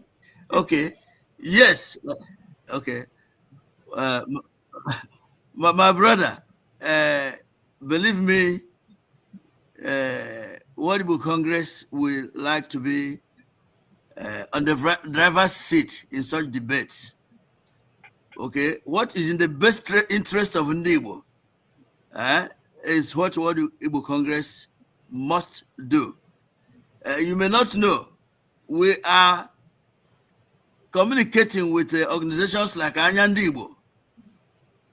This organization is interested in developing Igbo at all costs, and they know we are with them in the meetings.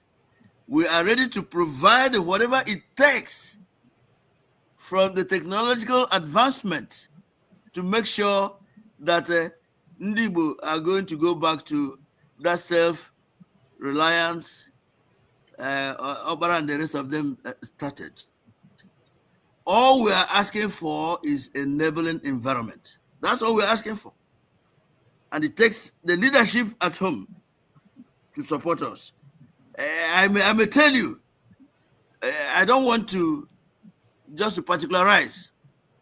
The governor of Abia State is working on a project with one of us that will ensure economic viability, and WIC is participating fully in it. The debate you're talking about will start in Boston. We have group of professionals in economic development coming to Boston. The debate will start from there. And at the end of the convention, you will hear more. The credit union you are talking about, can we do it? I can almost guarantee it. We will. It is easy. It is simple. Statistics has it that there are 2 million Igbos in America. If we have only 100 committed to this project, which we know we will have, it will take off. This is nothing like area Hegania type of thing. No. We are doing this in an advanced country. It's fully ensured. It is democratically structured. It will work. And like Ayokoka here, Ford Company, I think is a corporation. He said, when you see a better buy it. This is a better buy. The advantages are unlimited. All right? Savings, consumer loans, credit cards, mortgage equity, you name it. And we have professionals, CPAs, pioneering this. I guarantee you it will work. And we will be able to do the needful in Nigeria from this development. This damage, did you hear me? I heard you. I wanted to ask a question, Basil, maybe you can take this. I have a question here. Someone sent it to me on the phone here saying, is this only for Igbo people? Is the bank going to be just for Igbo people, or can anybody come there and put in their money? I defer to my chairman. Okay, chairman.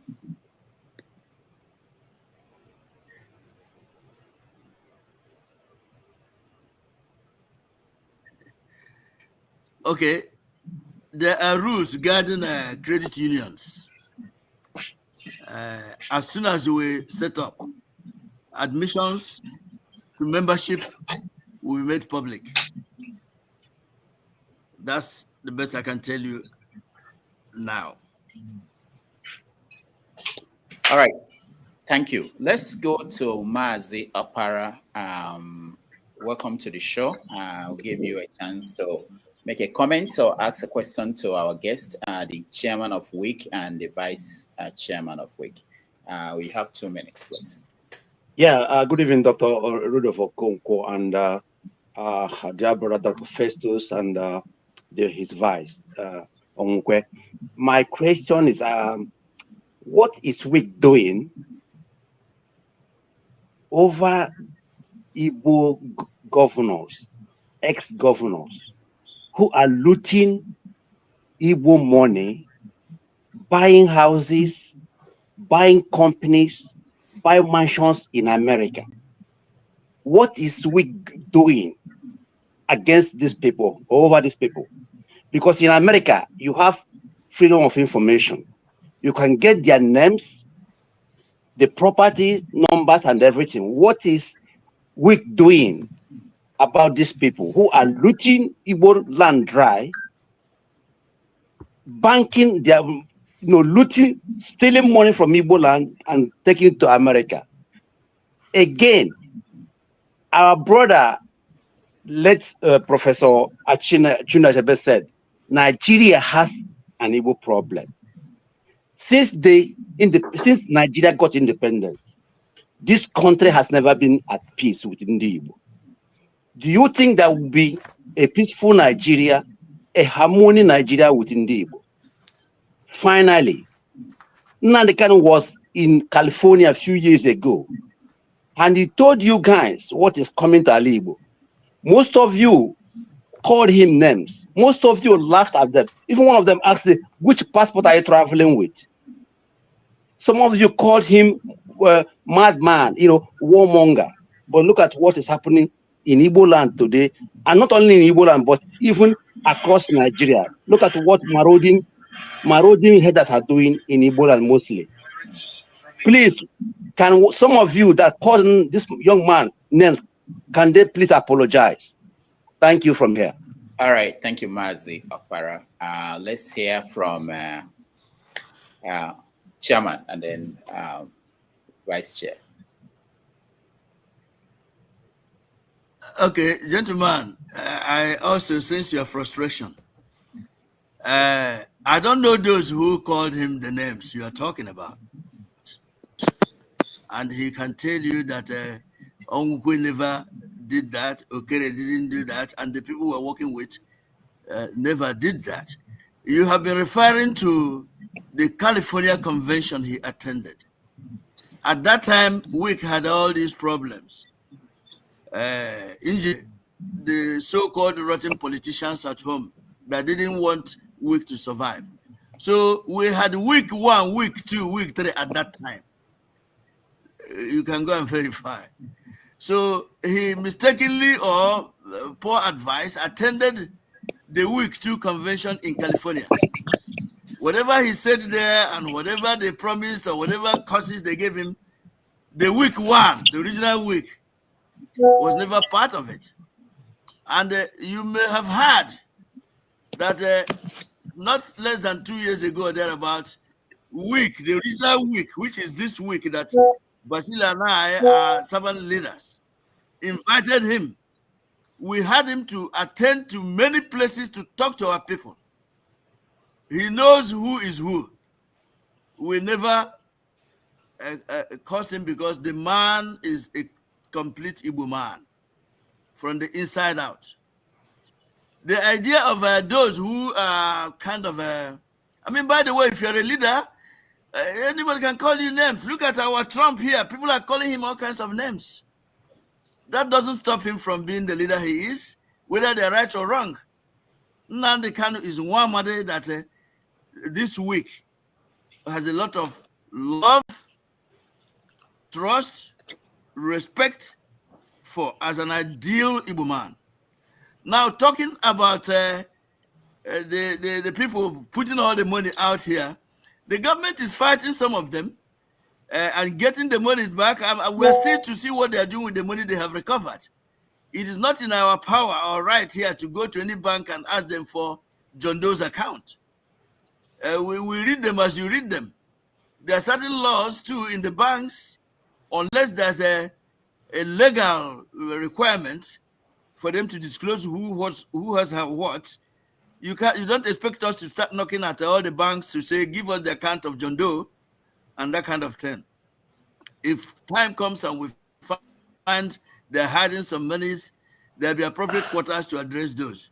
So let's just work on things like the thing we want to establish, this bank, our interest in developing Igbo, peace, security.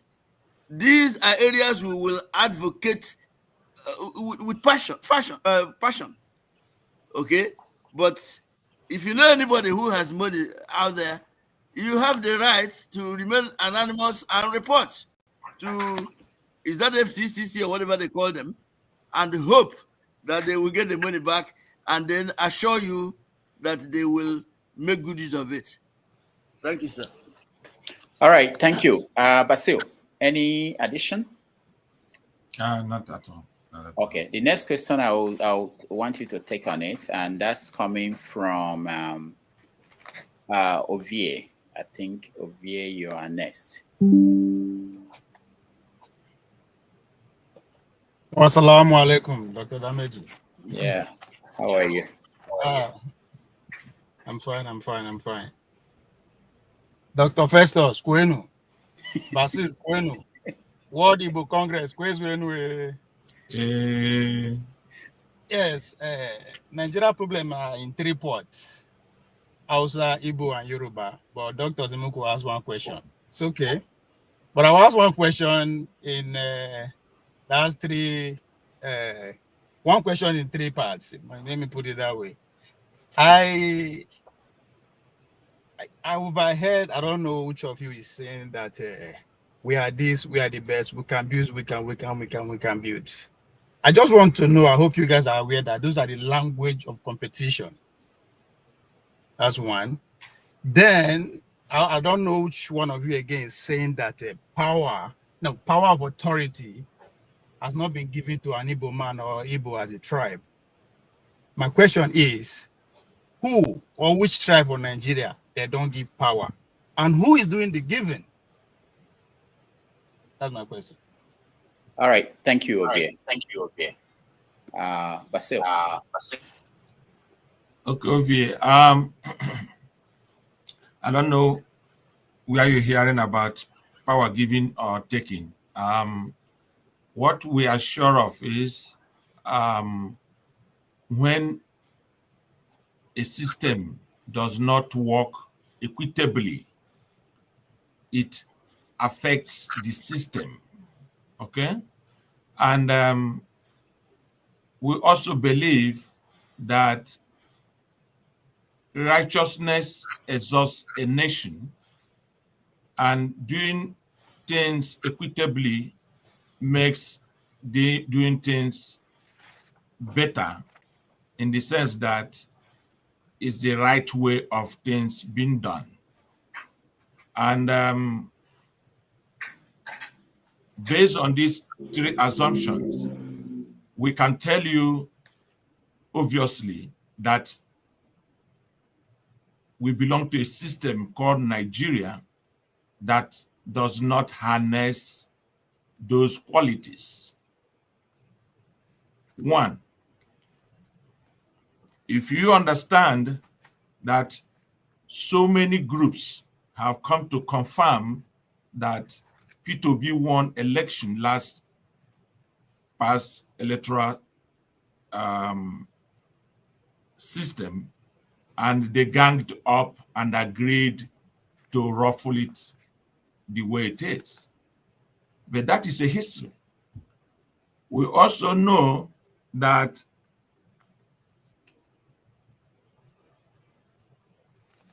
the business which we belong mostly, our people do more, we don't have any area or means to say these people are harnessing our qualities in that regards. Does not. They rather would want to pull everything out of the area that it will be less costly for us to do business on, like the shipping industries, the business method that would help every Nigerian by helping the Igbos that does that better.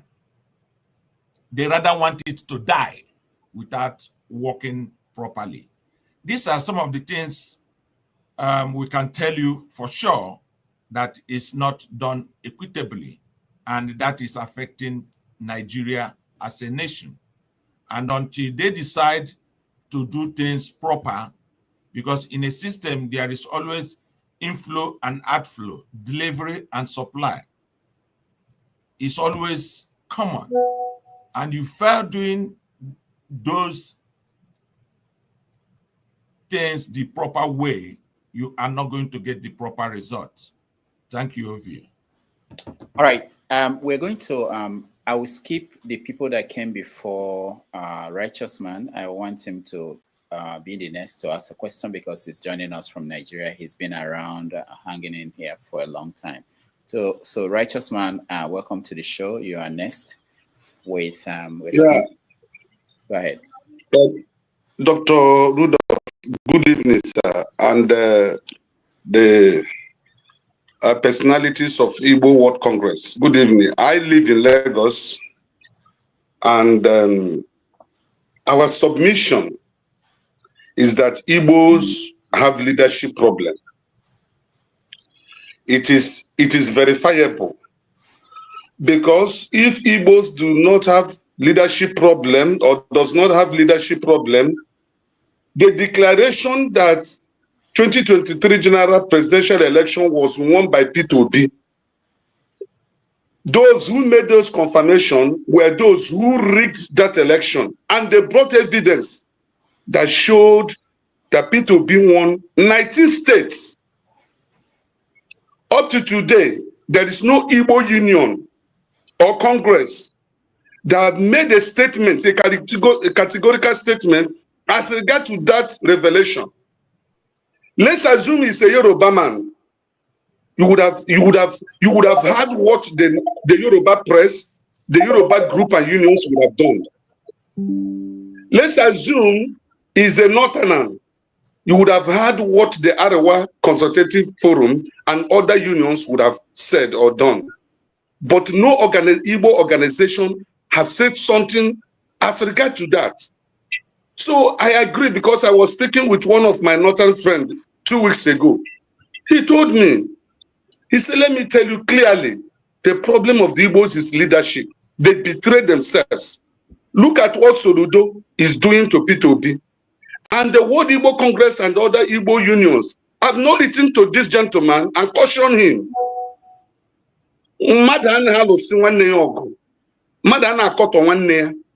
So we back home here, we are not happy with World Igbo Congress. That's just the truth. Because you people have not represented us well. I'm into real estate industry. I know what Igbos have suffered in Lagos State. There is no organization representing the Igbo interests all over the world that has spoken. Why is it that Igbo properties have been destroyed? Look at P2B's own, his junior brother's own company in Ikeja that have existed for years, how it was pulled down. So the leadership of Igbos are our problem. And the World Igbo Congress is not left out. So what is happening to the Igbos will continue. In 2014, I was in Cotonou, Dahomey. I went for a business trip and I met one of the most political personality in that country. And we were discussing this issue of Nnamdi Kanu then. And this is what he said to me. He said Nigeria was founded on 3 legs. The other 2 have knocked off the other one. And that one that was knocked off refused to do something so that the world will know that they are being cheated. Because our leadership is not giving us what we want. So, sir, can I throw it as a challenge that as you hold this conference, I don't know whether you have held it or you are about to hold it, you people should make us that are back home here, representing you guys, to know, to feel, and to believe that you're working for the interests of the Igbos. It's not about the chieftaincy titles, the Ozodenze, being celebrated in the US, in Germany. We are tired of those celebrations. We want action, political action, to make the Igbos have a voice in Nigeria. So, will you people do something that is going to guarantee our Nigerianness so that we can stand and say we're Nigerian? And if we are being touched, our leaders will stand up and speak. Thank you. All right. Thank you, righteous man. Chairman, yeah. Oh. Yes. Okay, Chairman can go for it. Okay, I would like to gentlemen. Yeah.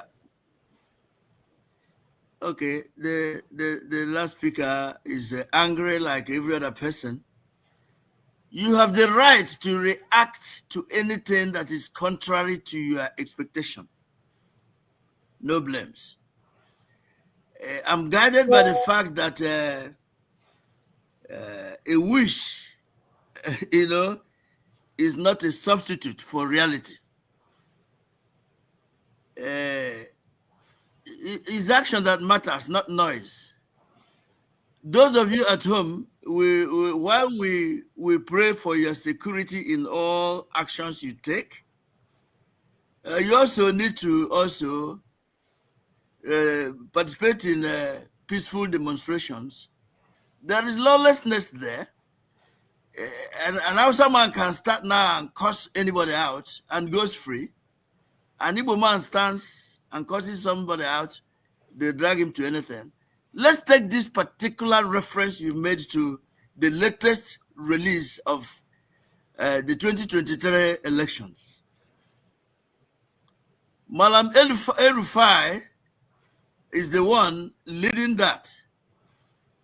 Have you guys gotten lawyers to have him swear an affidavit to stand bold to what he is releasing? Have you changed your judiciary that will follow the truth? These are situations that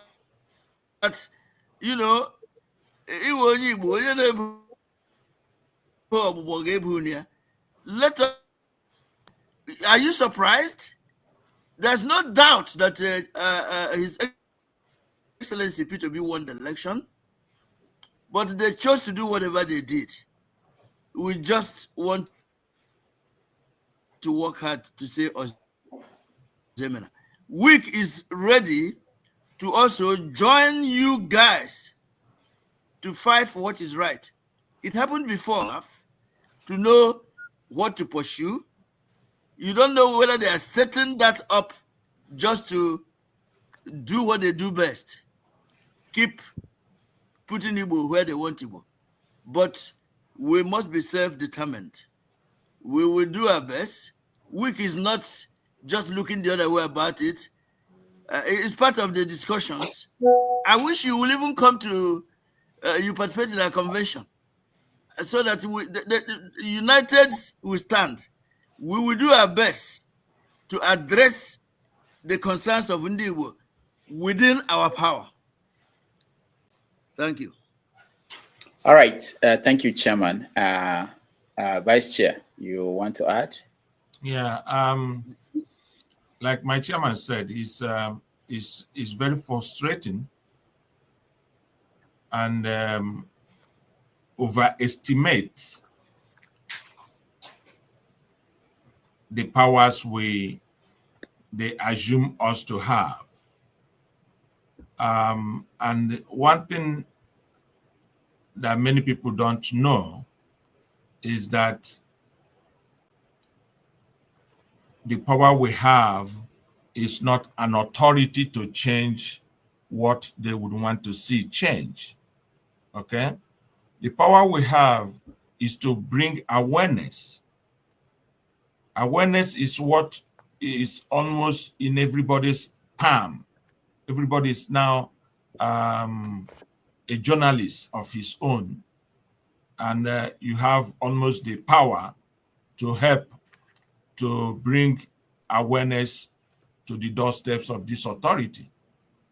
But that being said, we want a situation now where we would have the financial freedom, the wherewithal authority that we know we can control, so that we will be able to be more effective in opening our door of awareness stronger and better in order to be seen doing that which everybody would want us to do. Thank you so much. Thank you, Basil. Let me bring, I think the next person is Igbo Basics to ask his question or make a comment. Igbo Basics, welcome to the show. Dr. Basil, Dr. Festus Okere, Mr. Basil. I'm Igbo Basics. Alexander Iheke, actually, is my name. As a veteran of World Igbo Congress, I haven't followed this since 1995, and I haven't seen the things that have happened. I'm very pleased that the original WIC, of course, as you referred to it, is alive and continuing to move forward. I'm just going to do a couple of things in a few simple steps. I come from the cultural aspect of everything. Dr. Okere, Mr. Basil, and World Igbo Congress members, you do understand what this is. When you come to a man's house and they present you Okwanzo, it means a clean heart. If you don't know, you take that away. Again, talking about culture, he will present you with kola nut, okwaji. And those are 4 kola nuts there, representing Afo, Nkwo, Eke, Orie. To you, WIC, the reps here, we do present that.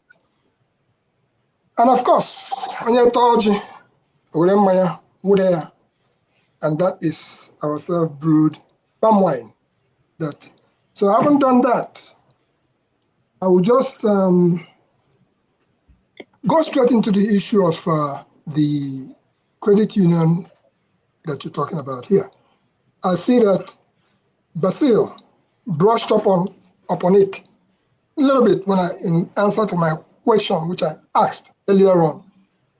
And he alluded to the fact that you don't really need the statistics and stuff like that. I can understand.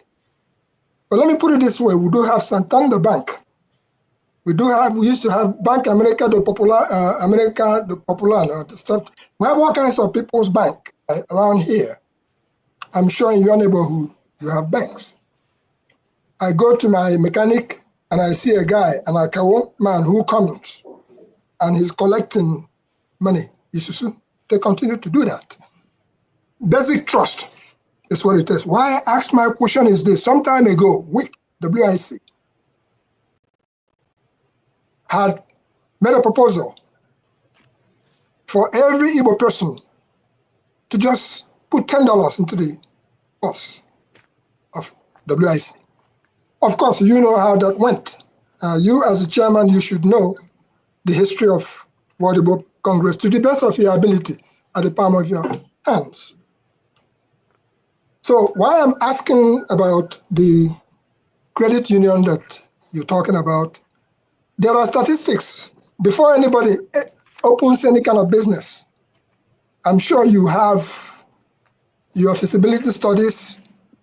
I'm sure you have your registrations. I'm even listening to this because we're in a country that if Dr. Festus Okere is the chairman of the credit union and my money goes, at least there's some kind of guarantees that I could get my money back. And that's just a part of the whole process. But just to zip it up in a way I can, weak as I see it now, and from all the commentaries that have been put forward here, it's almost a case of the person who had breast milk and they decide to suck claws. And why do I say that? The previous week in Atlanta, the Igbos went to Igbo landing and they stood there. I saw Charles Onyemba there.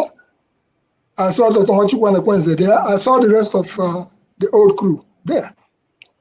They stood there and they said there was a piece of property for $750,000, $750,000, not $7 million, $750,000. And the owner of that property, every time that Igbo comes around, he brings that property to the market, giving them an opportunity to become landlords in the place. In that place where over 500 Igbo people drowned instead of coming ashore. I'm sure you know the history of that. In this very program with Dr. Damages, I asked a question that day, and I said, can the Igbos at the end of that event that they had in Georgia at Igbo landing, can they be able to put down $750,000? And if they can't, why should we continue to talk? So in a nutshell, what some of us are expecting is that Dr. Basil, Mr. Basil Onwukwe, Dr. Festus Okere, we are not expecting you to tell us that you are going to be establishing an Igbo credit union. What we are actually expecting you to do, if you go to Boston, will be to present the papers that the bank has been approved. You should have had all that done. But if you are coming to Boston for us to knock head on how do we establish Igbo credit union, my dear brother, we should have woke up for quite some time. I'll just cap it up and then I ask my question because everything else has been presented here. When I said the case of Onyenwura across the board, you have all Igbo organizations. You can't help it. People will break. I mean, anybody can. You said it. Anybody can answer whatever you want to answer. World Igbo Conference, world this, world that. But you do have some that have stood the test of time. I remember that 1997 in New York, the whole of Igbo people, Alex Ekwueme, Emmanuel Iwanyanwu, Festus Okere, in fact, name it, Philip Emeagwali, Chinua Achebe, name the Igbos. We do have the records here. We have it in volumes and volumes and volumes. I'm not saying what we don't know. So with all that Igbo people have all over the world, along the line, you have our children.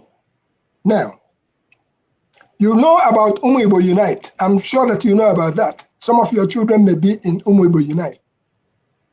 And these are professionals, very serious professionals, engineers, lawyers, doctors, name it, they are there. And they are moving in their own style. And I appreciate that because they are the now generation. For us, the older generation, I'm sure Dr. Basil, Dr. Festus, as you continue to struggle with your internet, it's not your fault. Maybe next time we'll get Elon Musk or Starlink or whatever it is to make sure that when you show up in public representing us, that you should really be fully equipped. I'm not saying there'll be no technical glitches, but if we learn it as a lesson, that'll be very helpful. What can you say? And my question is this. What can you say in collaboration? Because if you don't collaborate, you are not going to be able to open your bank. There may be an Igbo man that has 10 million or whatever millions that is required deposit so that the government can give you authority. Go ahead and open the bank. Are you collaborating with World Igbo, the Igbo World Assembly of Dr. Nwachukwu and Ekwenze? Of course, you all know how that went out of New York 97. Are you collaborating with Igbo World Assembly? Are you collaborating with Igbo Unite? Are you collaborating with just the structure that we left with you? With the structure being Igbo USA, Igbo Union New York, Igbo this, Igbo that, across the nation. And Dr. Basil, or Dr. Festus, you tried to answer the question about roughly 2 million Igbos around the United States. Do we have the basic trust that if I call on you, it's not just money? I show up on this program because I can trust Dr. Ruro Fokonko because of integrity. Yes, I can, to some degree. I'm not saying 99.99% though, because you should always leave a room for one small thing. If Dr. Festus Okere can demonstrate to us that actually come to Boston, we'll give you the paper, we'll show you the papers, I'll deposit my money at Igbo Credit Union, as I say. And everybody, somebody who made a comment, is entitled to go to any credit union and put their money there. It's not just for Igbos. So what have you done in line with all this presentation that I've made? All right. Thank you, Igbo President. Chairman.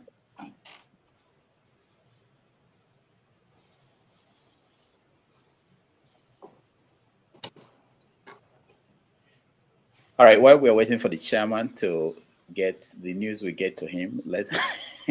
Dr. David, are you talking? Okay. Yeah, I'm waiting for you to respond. I'm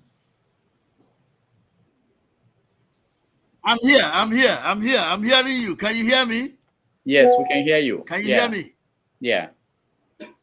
Very good. Very good. Look, bring his face back.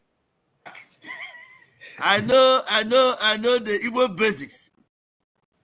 Gentlemen, I have known you for years. I still have some of your pamphlets you used to distribute in our conventions. Okay, I do. Here is one problem we have. People come, they go. I don't know why you have stayed away, only to come up to talk about maybe the glitches other than the substance. I take that for advancement. Listen, we have learned from experience. We have, okay? And nothing in this world is more powerful than the idea that its time has come. I think it was Victor Hugo that said that. We wouldn't have started talking about this if we were not sure. Remember, I laid the background. I told you the bane of our success has remained the fact that we start something, halfway we stop. That is why nothing has been fruitful. But this time around, I wish you'd be there in Boston. We have done our feasibility studies. We know about credit unions. This case, there is a power, a governing body in charge of it. Just like the federally insured conventional banks. There is, in fact, come there or bring your questions. I am telling you here on this particular program that this particular project will be done. It is like planting a seed that will have fruits all over the place. It's a very, very viable project. If you come in, I come in, maybe you will become one of the board members because everybody has equal vote. You come up with your reasons why this must not fail. People will hear you. Be assured. But try to come back to weak, my friend. It's not a matter of, okay, get an acquaintance here, get this person there. That is, this fragmentation has cost us a lot. Let us go back to Njikoka. Let us go back to Igwewike. You speak, I speak. We will be able to achieve what we want. So don't be despaired. Don't think that it's same old, same old. It's not. That is why we have come public to tell you about this. Talking about whom will unite, because you've not been coming to our conventions. In 2023, in Atlanta Convention, we had about 9 of those leaders in the house giving platform to speak. We had them. They had us. In this convention, the keynote speaker is going to talk about the Igbo youth and their economic involvement for the betterment of Igbo. So we are doing what it takes to see to the welfare of Igbos. Thank you. All right. Thank you, Chairman. Basil, do you have something to add? Yeah, I think my chairman has addressed it properly. But let me say this to him. We are delighted that people like him who has good understanding of the challenges that we have gone through is still here with us. And like my chairman said, we are moving forward. We are moving forward, utilizing our past experience as our wealth to our success.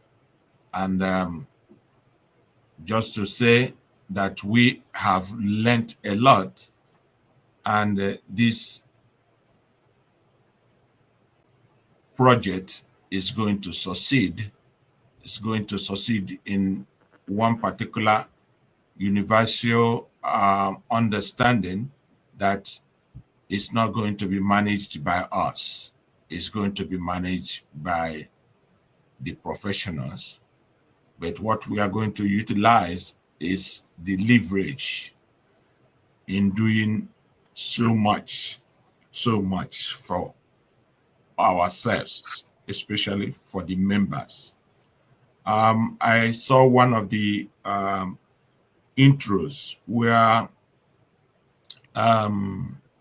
Dangote emphasized that, in fact, it's one of those things that I would tell you today, that the information you have is the strength of your sources majority of the time. He nearly had stopped financing the petroleum factory in Nigeria because at a point he couldn't get financial backers.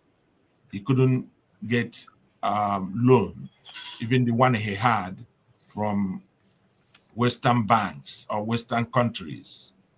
They wanted him to pay in money when he already need more money to finance the thing.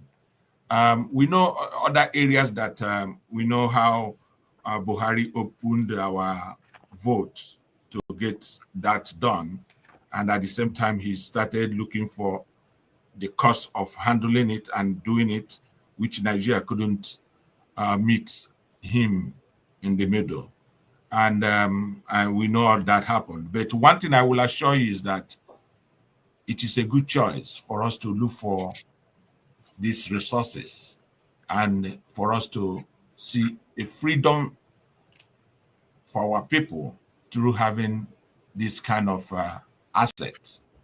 And we are well determined that this is going to help us and help Igbo in general. Thank you so much. All right. Dr. Damages, if you permit me for just 1 second, please. Sorry. For just 1 second, just please, you can permit me.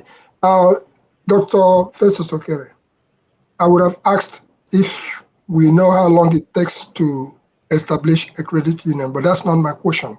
The point I'm trying to make here is that to Ken Okere, who was first Secretary General of World Igbo Congress, I wanted to use this opportunity to extend the condolences to WIC for the death of Ken Okere.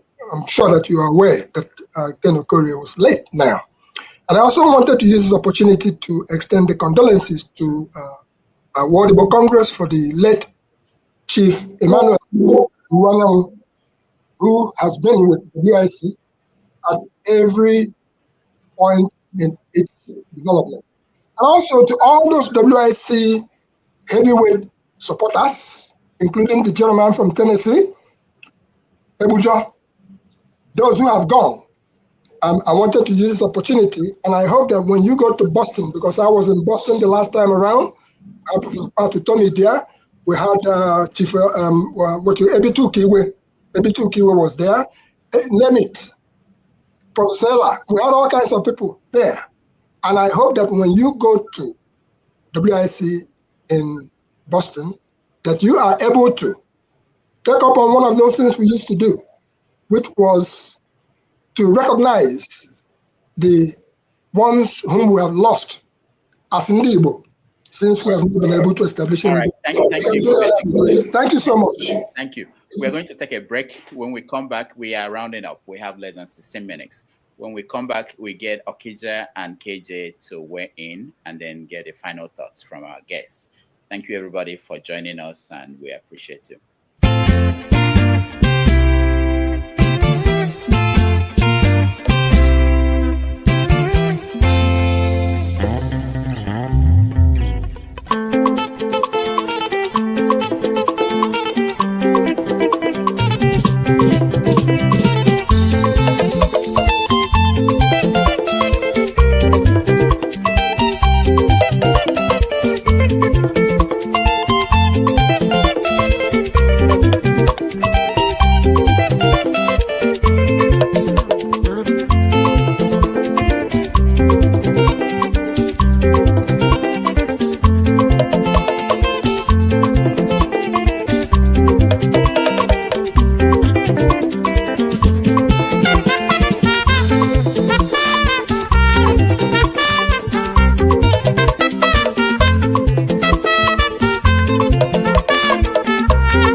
welcome back, everybody. Thank you so much for staying with us. We are doing our concluding segment of this conversation with the chairman of the World Igbo Congress and the vice chair, Dr. Festus Okere and Mr. Basil Onwukwe. All right, I think Okija, you're next. Chance quickly.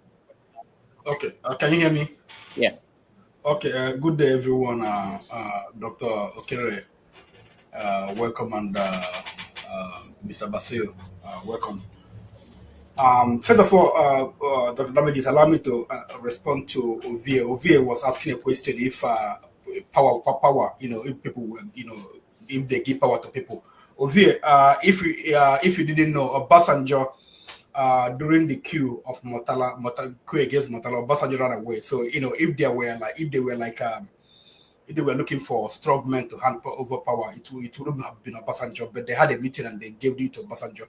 And the second time, because of what happened to Abiola, the military had a meeting, said that in the Yorubas to be compensated. So they made an arrangement, made sure it was a Yoruba candidate that took over from the military. So power is always given. People can make arrangement and give power to people. So I hope that answered you.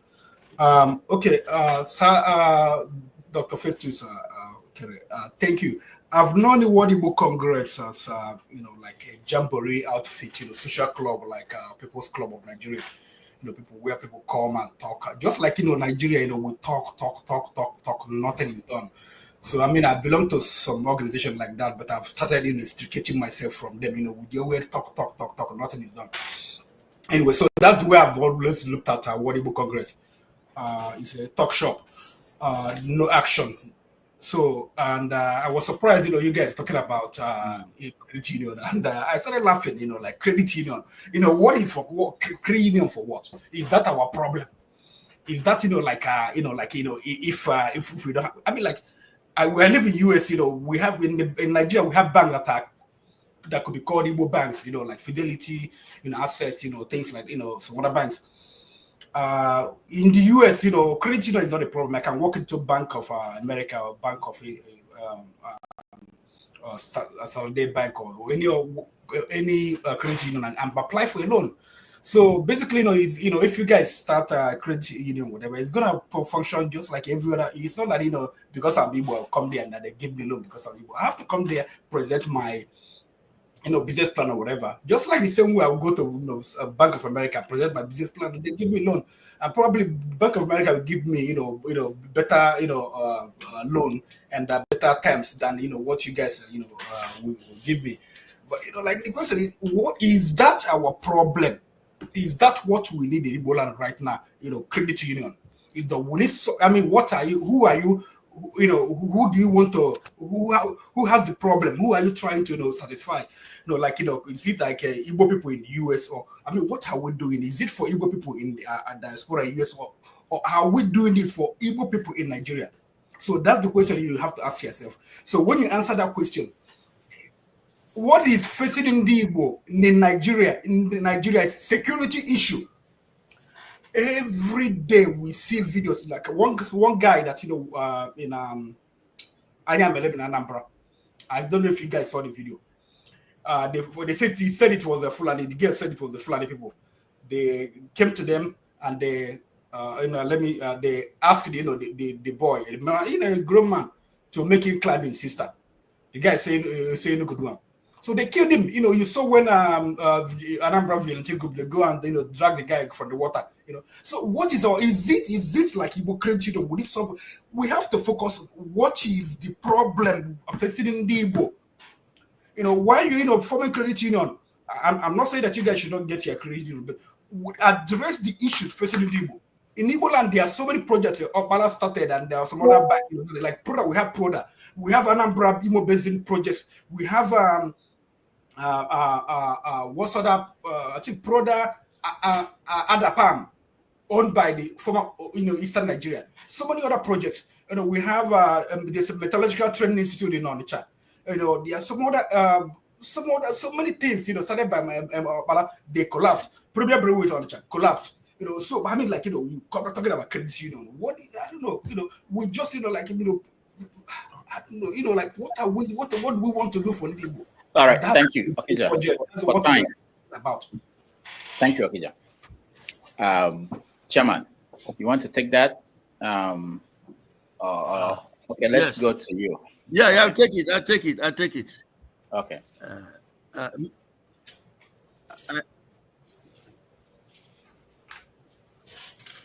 Okay, Mr. Okija. Mr. Okija, I heard you. I don't want to brand you a faith killer in terms of ideas. I can understand that you are not too familiar with the advantages of a credit union. You are telling me you can just walk into a bank now and get this and get that.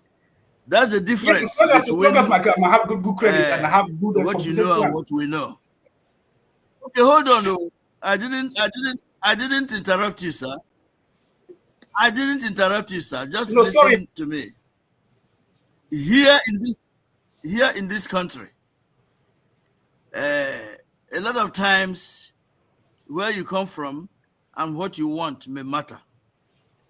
Credit union is something we need here in diaspora. One, it can be controlled, unlike those corporations you are talking about in Nigeria, where you probably don't even have any rights or powers to go and fight for them because of the leadership. But here, every member of the credit union has equal rights to decisions. You go to a bank here, conventional bank, and ask for a loan. It doesn't matter how much you have. They can decide to tell you have to pay 30%, 40% interest. You can get it at 2-3%. That's an advantage that we know what it was than you probably know. I don't know if you live in this country or in Nigeria. There are mortgages that people are buying here. There are kinds of things they're doing that they need loan in the bank. Because you are a part owner of this bank, you will have the support you need. We also intend to help people at home. The interest, the dividends are not paid to individuals. They are invested. And we've already earmarked where it hurts more. We can actually help to establish all these businesses you're talking about that are dead because the government is looking the other way. We have taken note of these things already. These are the advantages of the credit union. Please, anybody who thinks it's not going to work, watch us. I rather give us a chance to do this. You have the right to join. It will interest you to know that we've gotten even enough people to start this. It's just a capitalization now. We get it on. 2 years from now, you will say, oh, thank God that you have actually tried to do this. This is not one of those things you start and dump. Okay? It's regulated. It's handled by professionals. We have identified the need for it. I please ask you, Basil Onwukwe, to, if you support it. If you don't want to get involved, it's your right. But because you're not part of this study, you are not part of what we've done to come up to this. So for you to say it's not going to work, what you want us to do is XYZ. If there's no good economy, you can cry to the kingdom come, nothing is going to work. An easy area, straightforward, and can be handled, monitored, and we can do it. Let us develop that you can do attitude that Okpala and the rest of them had. That time there were no these armed robbers here and there because they were gainfully employed. They meant it in the Igbo sense, unlike now. So help us to go back to the basics. Thank you. All right, thank you. So sorry. No. He said something that needs to be addressed. He said that if you're a member, if you're a part owner of the bank, they will consider you. So if I become a part member and I have credit, my credit score is 400, you give me loan. when you know that based on my credit record that I'm not, I'm not trusted credit-wise.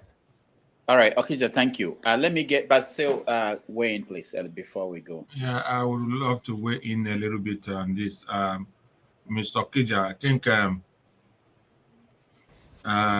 you are, I like the passion, but the question there is, we can only do what we have authority to do. We can only change what we have power to change. Whatever that is happening in Nigeria, we cannot change at this moment. But if we have the wherewithal, the power, the financial backing, which we think this particular program would support us in doing, we will be able to have better chance of bringing better awareness, or awareness that would make more meaning, because all we can do at this point is be able to amplify or bring to notice some of these issues to the authority in question, that is the ones that is governing territories, governing areas in our homeland. We cannot change unless they decide to change those things. But we can give enough amplify to the awareness by having more financial backing that we would need to doing that. But I want to assure you that if you can support this program, because this would take us an inch closer to making that or seeing those changes that you wish they are there for us. Thank you so much. All right. Thank you, Basil. Let's get KJ. KJ, welcome to the show. We are out of time, really, but I know that KJ will allow us to do more, 5 minutes more.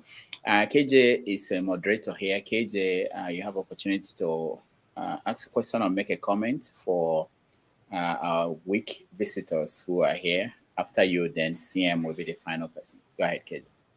All right. Thank you so much, Dr. Damages. And I want to thank our esteemed guest.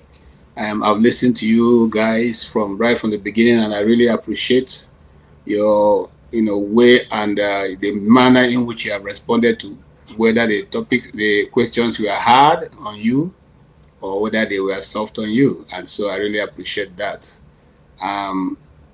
It shows the kind of people we are. We are Igbos. We ask the tough questions to those who have taken positions as leaders. And my late dad, used to tell me that the Igbos do not stop their children from being hard on asking questions to the elders, because those who ask hard questions are the pathfinders. So it is welcome in Igbo land. And I'm not going to ask you any hard question today. I'm only going to appreciate what you guys are doing.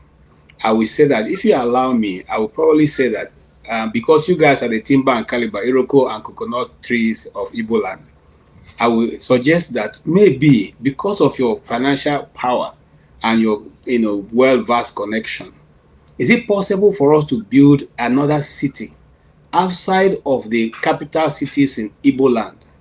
Is it possible for us to have like a titi where it's just a city, commerce, and industry, developed from the beginning to the end?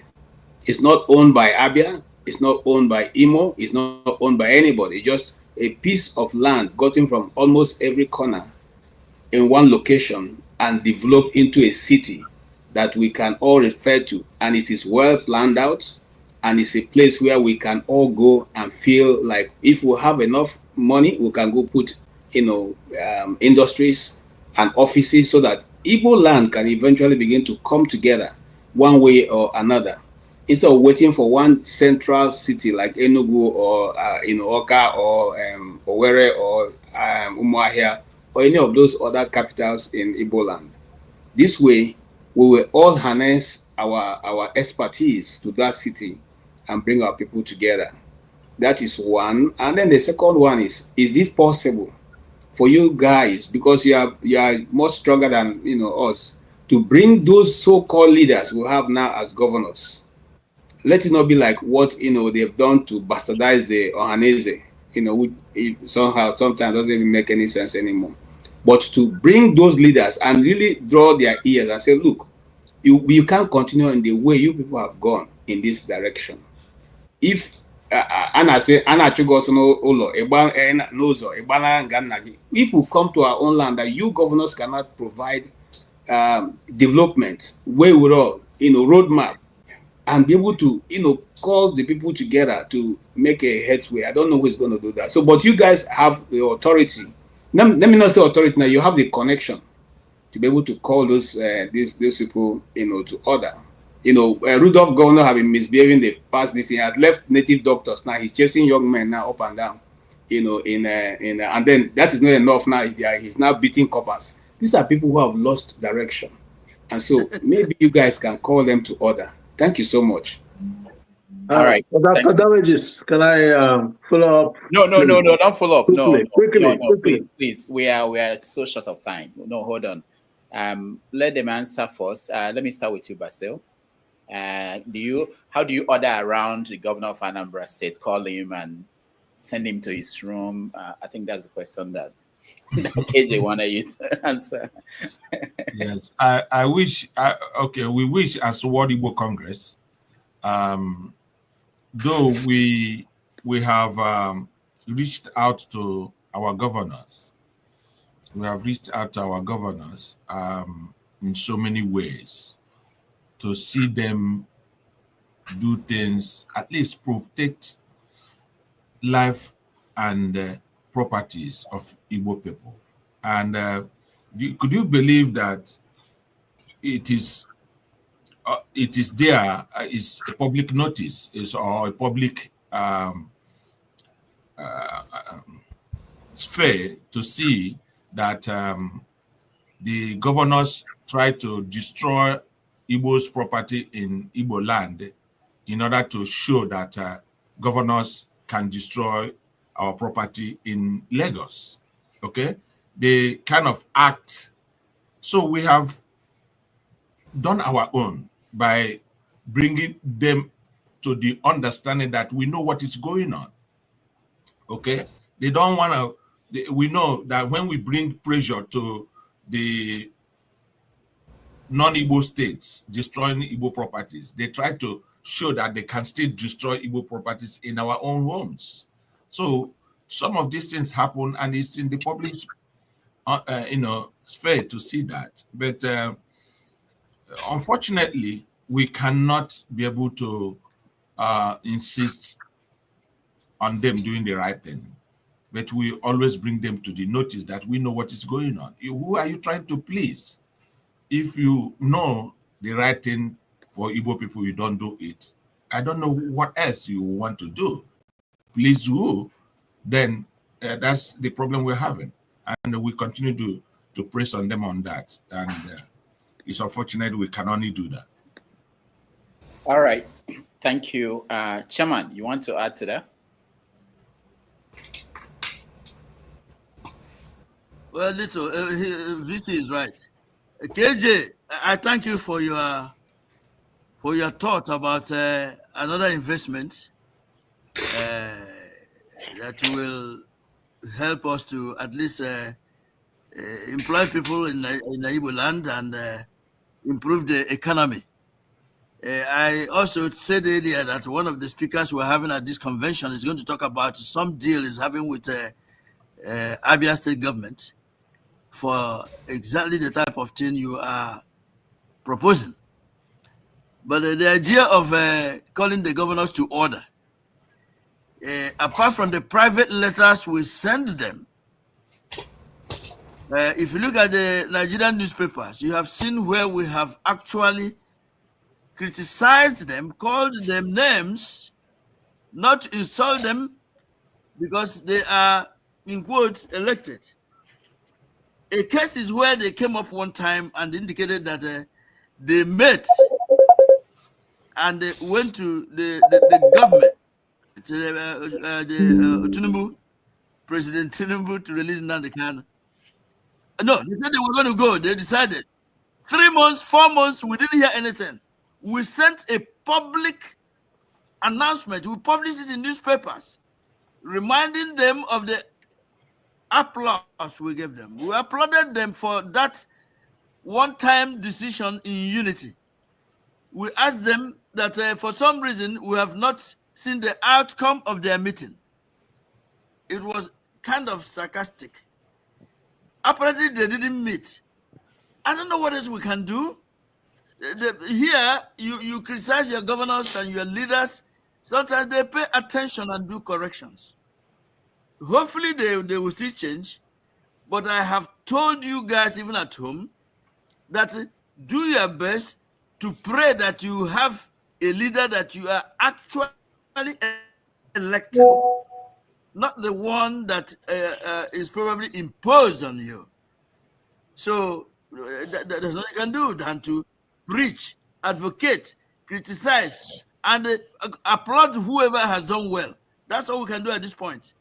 And hopefully we will get it better before long. All right. Thank you, Chairman. Let me remind everybody that immediately we end this program, we are going to have another stream where we will have more opportunity to discuss what happened here. Yeah, Chairman, I'm talking to the damages. Yeah. Oh boy. So after this stream, this is the next last stream that we are going to have opportunity. So if you don't have the opportunity to ask all the questions you wanted to ask and do all the analysis, you join KJ for that next stream for the analysis so you want to do. But we want to round up this so that our guests can continue with their lives. They are busy people. CM, you're next. Dr. Damages, can I say one thing, please? No, please. Thank we can come back to you. Go ahead, CM. Thank you. Thank you, Rudolph. Good evening, everybody. Most welcome. I appreciate the opportunity. I welcome our chairman, Dr. Okere, and the deputy, I believe, Mr. Onwukwe. Now, my understanding of World Igbo Congress, they say it's an advocacy group and not an activist group. That role of advocacy, to be honest with you, is really lacking in Igbo land. Because there is no time, I can only advise Dr. Okere, the chairman, when you go back, you replay this conversation you have with us. Take seriously the advice given by the righteous man. He spoke the mind of every Igbo man and woman in the village.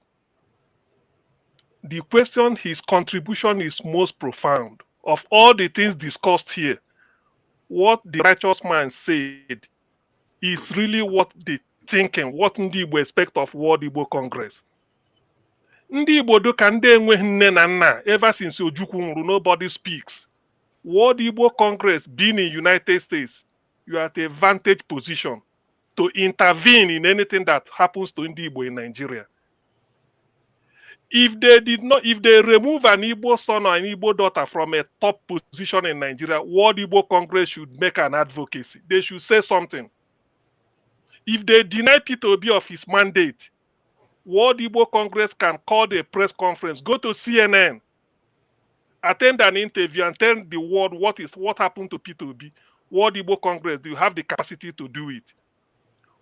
If they demolish Igbo properties in Lagos, World Igbo Congress can go to BBC anywhere and address the issue. First, you come down to Lagos or anywhere, take the facts, take the pictures, pictorial evidence, address the world. You can do that. You have the capacity to do it beyond measure. But you people have failed us woefully. That's why you cannot succeed in persuading the governors to do what you want them to do. World Igbo Congress, you have the power more than the governors. You are highly regarded. Nnamdi Kanu said it when he addressed you people that the fact that people are in United States is like you are in United Nations for us. but we are not doing it. World Igbo Congress should be the what World Jewish Congress is doing for the Jews. You people are not doing it. Your primary assignment will be what happens to Igbo land. The moment you hear, even if any kepu, you send a delegation, find the facts, address the world. You don't need to banter to Nigerian government. Rather, they will be saying, if you do this thing now, World Igbo Congress. If you do this thing now, World Igbo Congress will be taking us, will take us to cleaners. The fear Nigerian government should be afraid of World Igbo Congress. That's what you people are. You have more than, is he money? Is he technocrat? What don't you people have in United States of all places, the greatest nation on earth?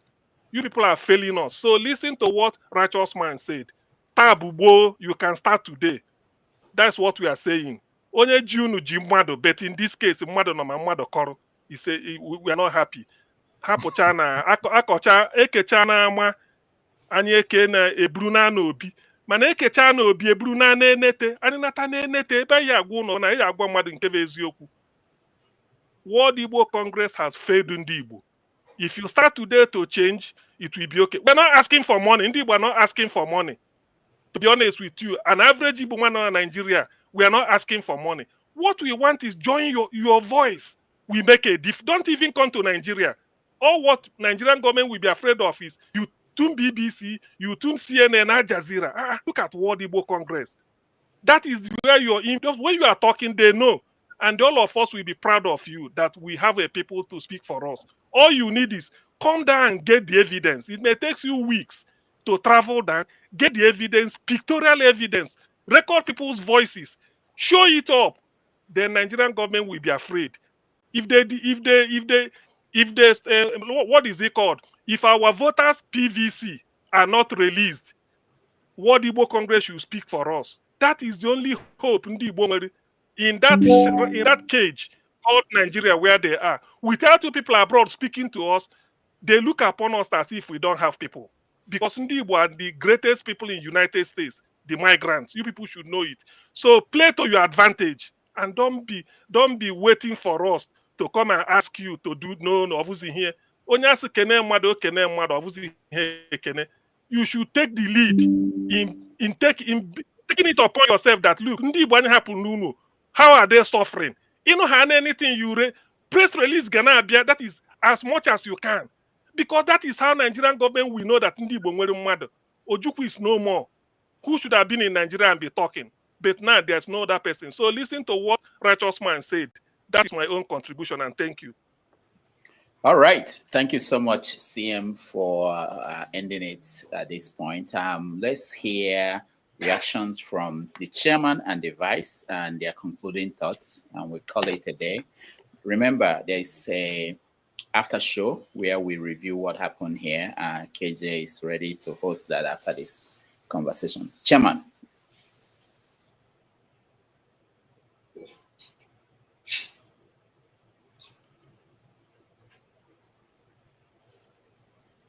Chairman, you're muted. All right, let's go to Basil, unless you can. You're muted, Chairman. Chairman, we can't hear you. Okay, hold on. Let me help you and see. Again, I can't unmute you. You're muted from your own end. I cannot unmute you from here. Me? Okay, Can good. you hear me? Yeah, we can hear you. Yeah. Okay. Yeah, I thought it came from your end. I want to thank you, Dr. Damages, for all you do. We appreciate you for what you're doing. Continue to do so.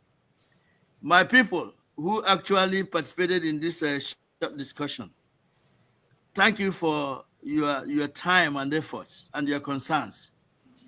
Believe me, we are Igbos to the core. We hear you. Nobody can make you feel inferior without your consent. You know that. Weak is very common. The only problem I can see now is that sometimes you are not really getting what we are doing. Let me say this in Igbo. When somebody from my neighboring town, maybe Odiko Shia. This is my dialect. I want you to know that Kogoronko, that is our team for this year, is not just the cockcrow. It's a reality. It's a clarion call. We heard you loud and clear. If you want us to come and shout, don't anyhow, well, if that's what you want. But please go to the publications, go to the Nigerian newspapers. You will see that we've been shouting, we're handling the bulls by the horns. We will do our best to make sure that it takes unity, it takes synergy. All the Igbo organizations in diaspora, some of them are listening. We've made a lot of efforts to get us together. We'll do the best we can do. Just do your part, and let's see what happens. God will see us through. Ndibo can never ever be cowed down under any circumstance. God is with us, and they know it. So please keep on trying to pray for the unity of Ndibo, the development of Ndibo, the security of Ndibo. We will have our eyes on the ball. We will do our best and encourage your own brothers and sisters who are all over this place to come together. Let's go back to Nyara one dictum. Let's go back to a wicked dictum. Let's go back to Njikoka, who does my phobia, and we are determined to do it. Thank you very much. And Dr. Damages, one more time, we thank you for what you're doing. We'll be prepared to come back next time. My apologies for the glitches. It's falling, raining cats and dogs here, and sometimes it affects the streaming of this. But at least the little you've had, you've placed faces to the voices. You will hear us at the end of the convention in Boston.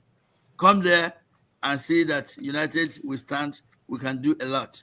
Nobody can stop Ndibo. Slavery, the chains of the slavery, something did not stop us, and nothing will stop us. May God bless you all. Thank you for tuning in. All right. Thank you, Chairman. We appreciate you. Basil, your final thoughts. Yes. I want to thank my chairman and hello.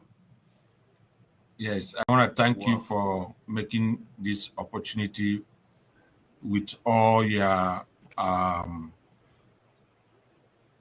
busy schedules. And I want to also express my gratitude to Dr. Damages. I think if we can have people, what it costs to keep this stream for this while, and it's an opportunity. You say, who does not tell his story, other would tell it for you. And for a very long time, even those who have not heard from us, they can also confirm this, that a lot of people have been telling our stories. That is what this means. And we promise you one thing, that we will start to tell our own stories. And until then, please do your best. We need participation in Igbo project. We need participation in Igbo purpose, so that at the end, we cannot be defeated. Even when they try, they will not succeed. Thank you so much for making this opportunity for us. And I thank you all because it is not easy. And God bless you all. Thank you. All right. Thank you, Chairman, and thank you, the Vice Chair, and everybody that tuned in today. I appreciate all of you. Those on the comment section, I read all your comments. Those in the studio, I know there were people who had more questions, people who wanted to come in, they couldn't come in. I appreciate all of you. Like I said, after this stream, there's a new one that will start immediately.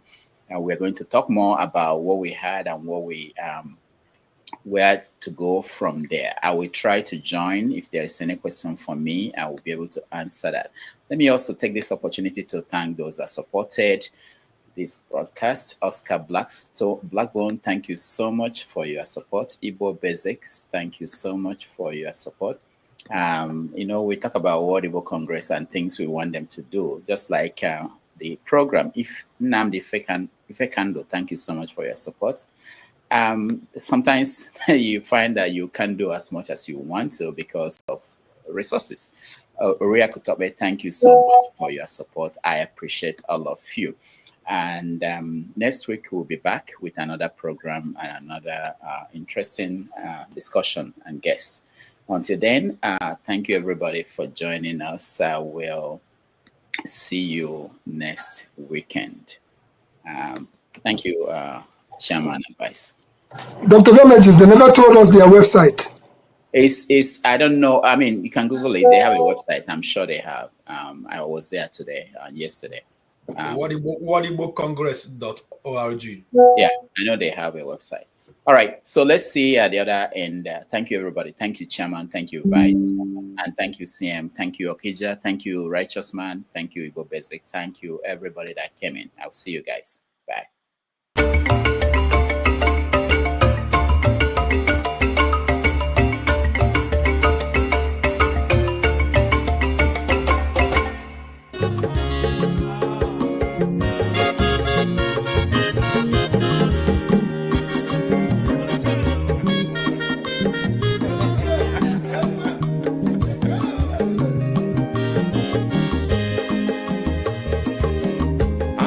Onye ọma zoro obi o, akwa nwa zoro obi o, Max ịbịa bunye gokwanụ m n'ofube n'azụ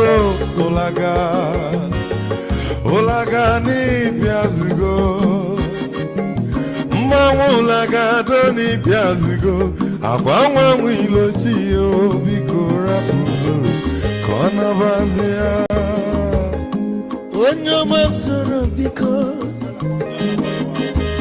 abọmma watara ndosari, ịbịa onye nịgwana m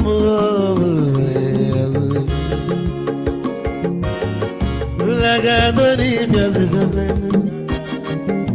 mma ụlagado n'ịbịa zigo, abọmma nwe ilochila, biko rapụ zoro ọ na-abazi ya. Mazi welcome up. Odogu no kwere zineka. Onyo mani gadele mo. Mazi ni bazi ngame. Ibu go with melody.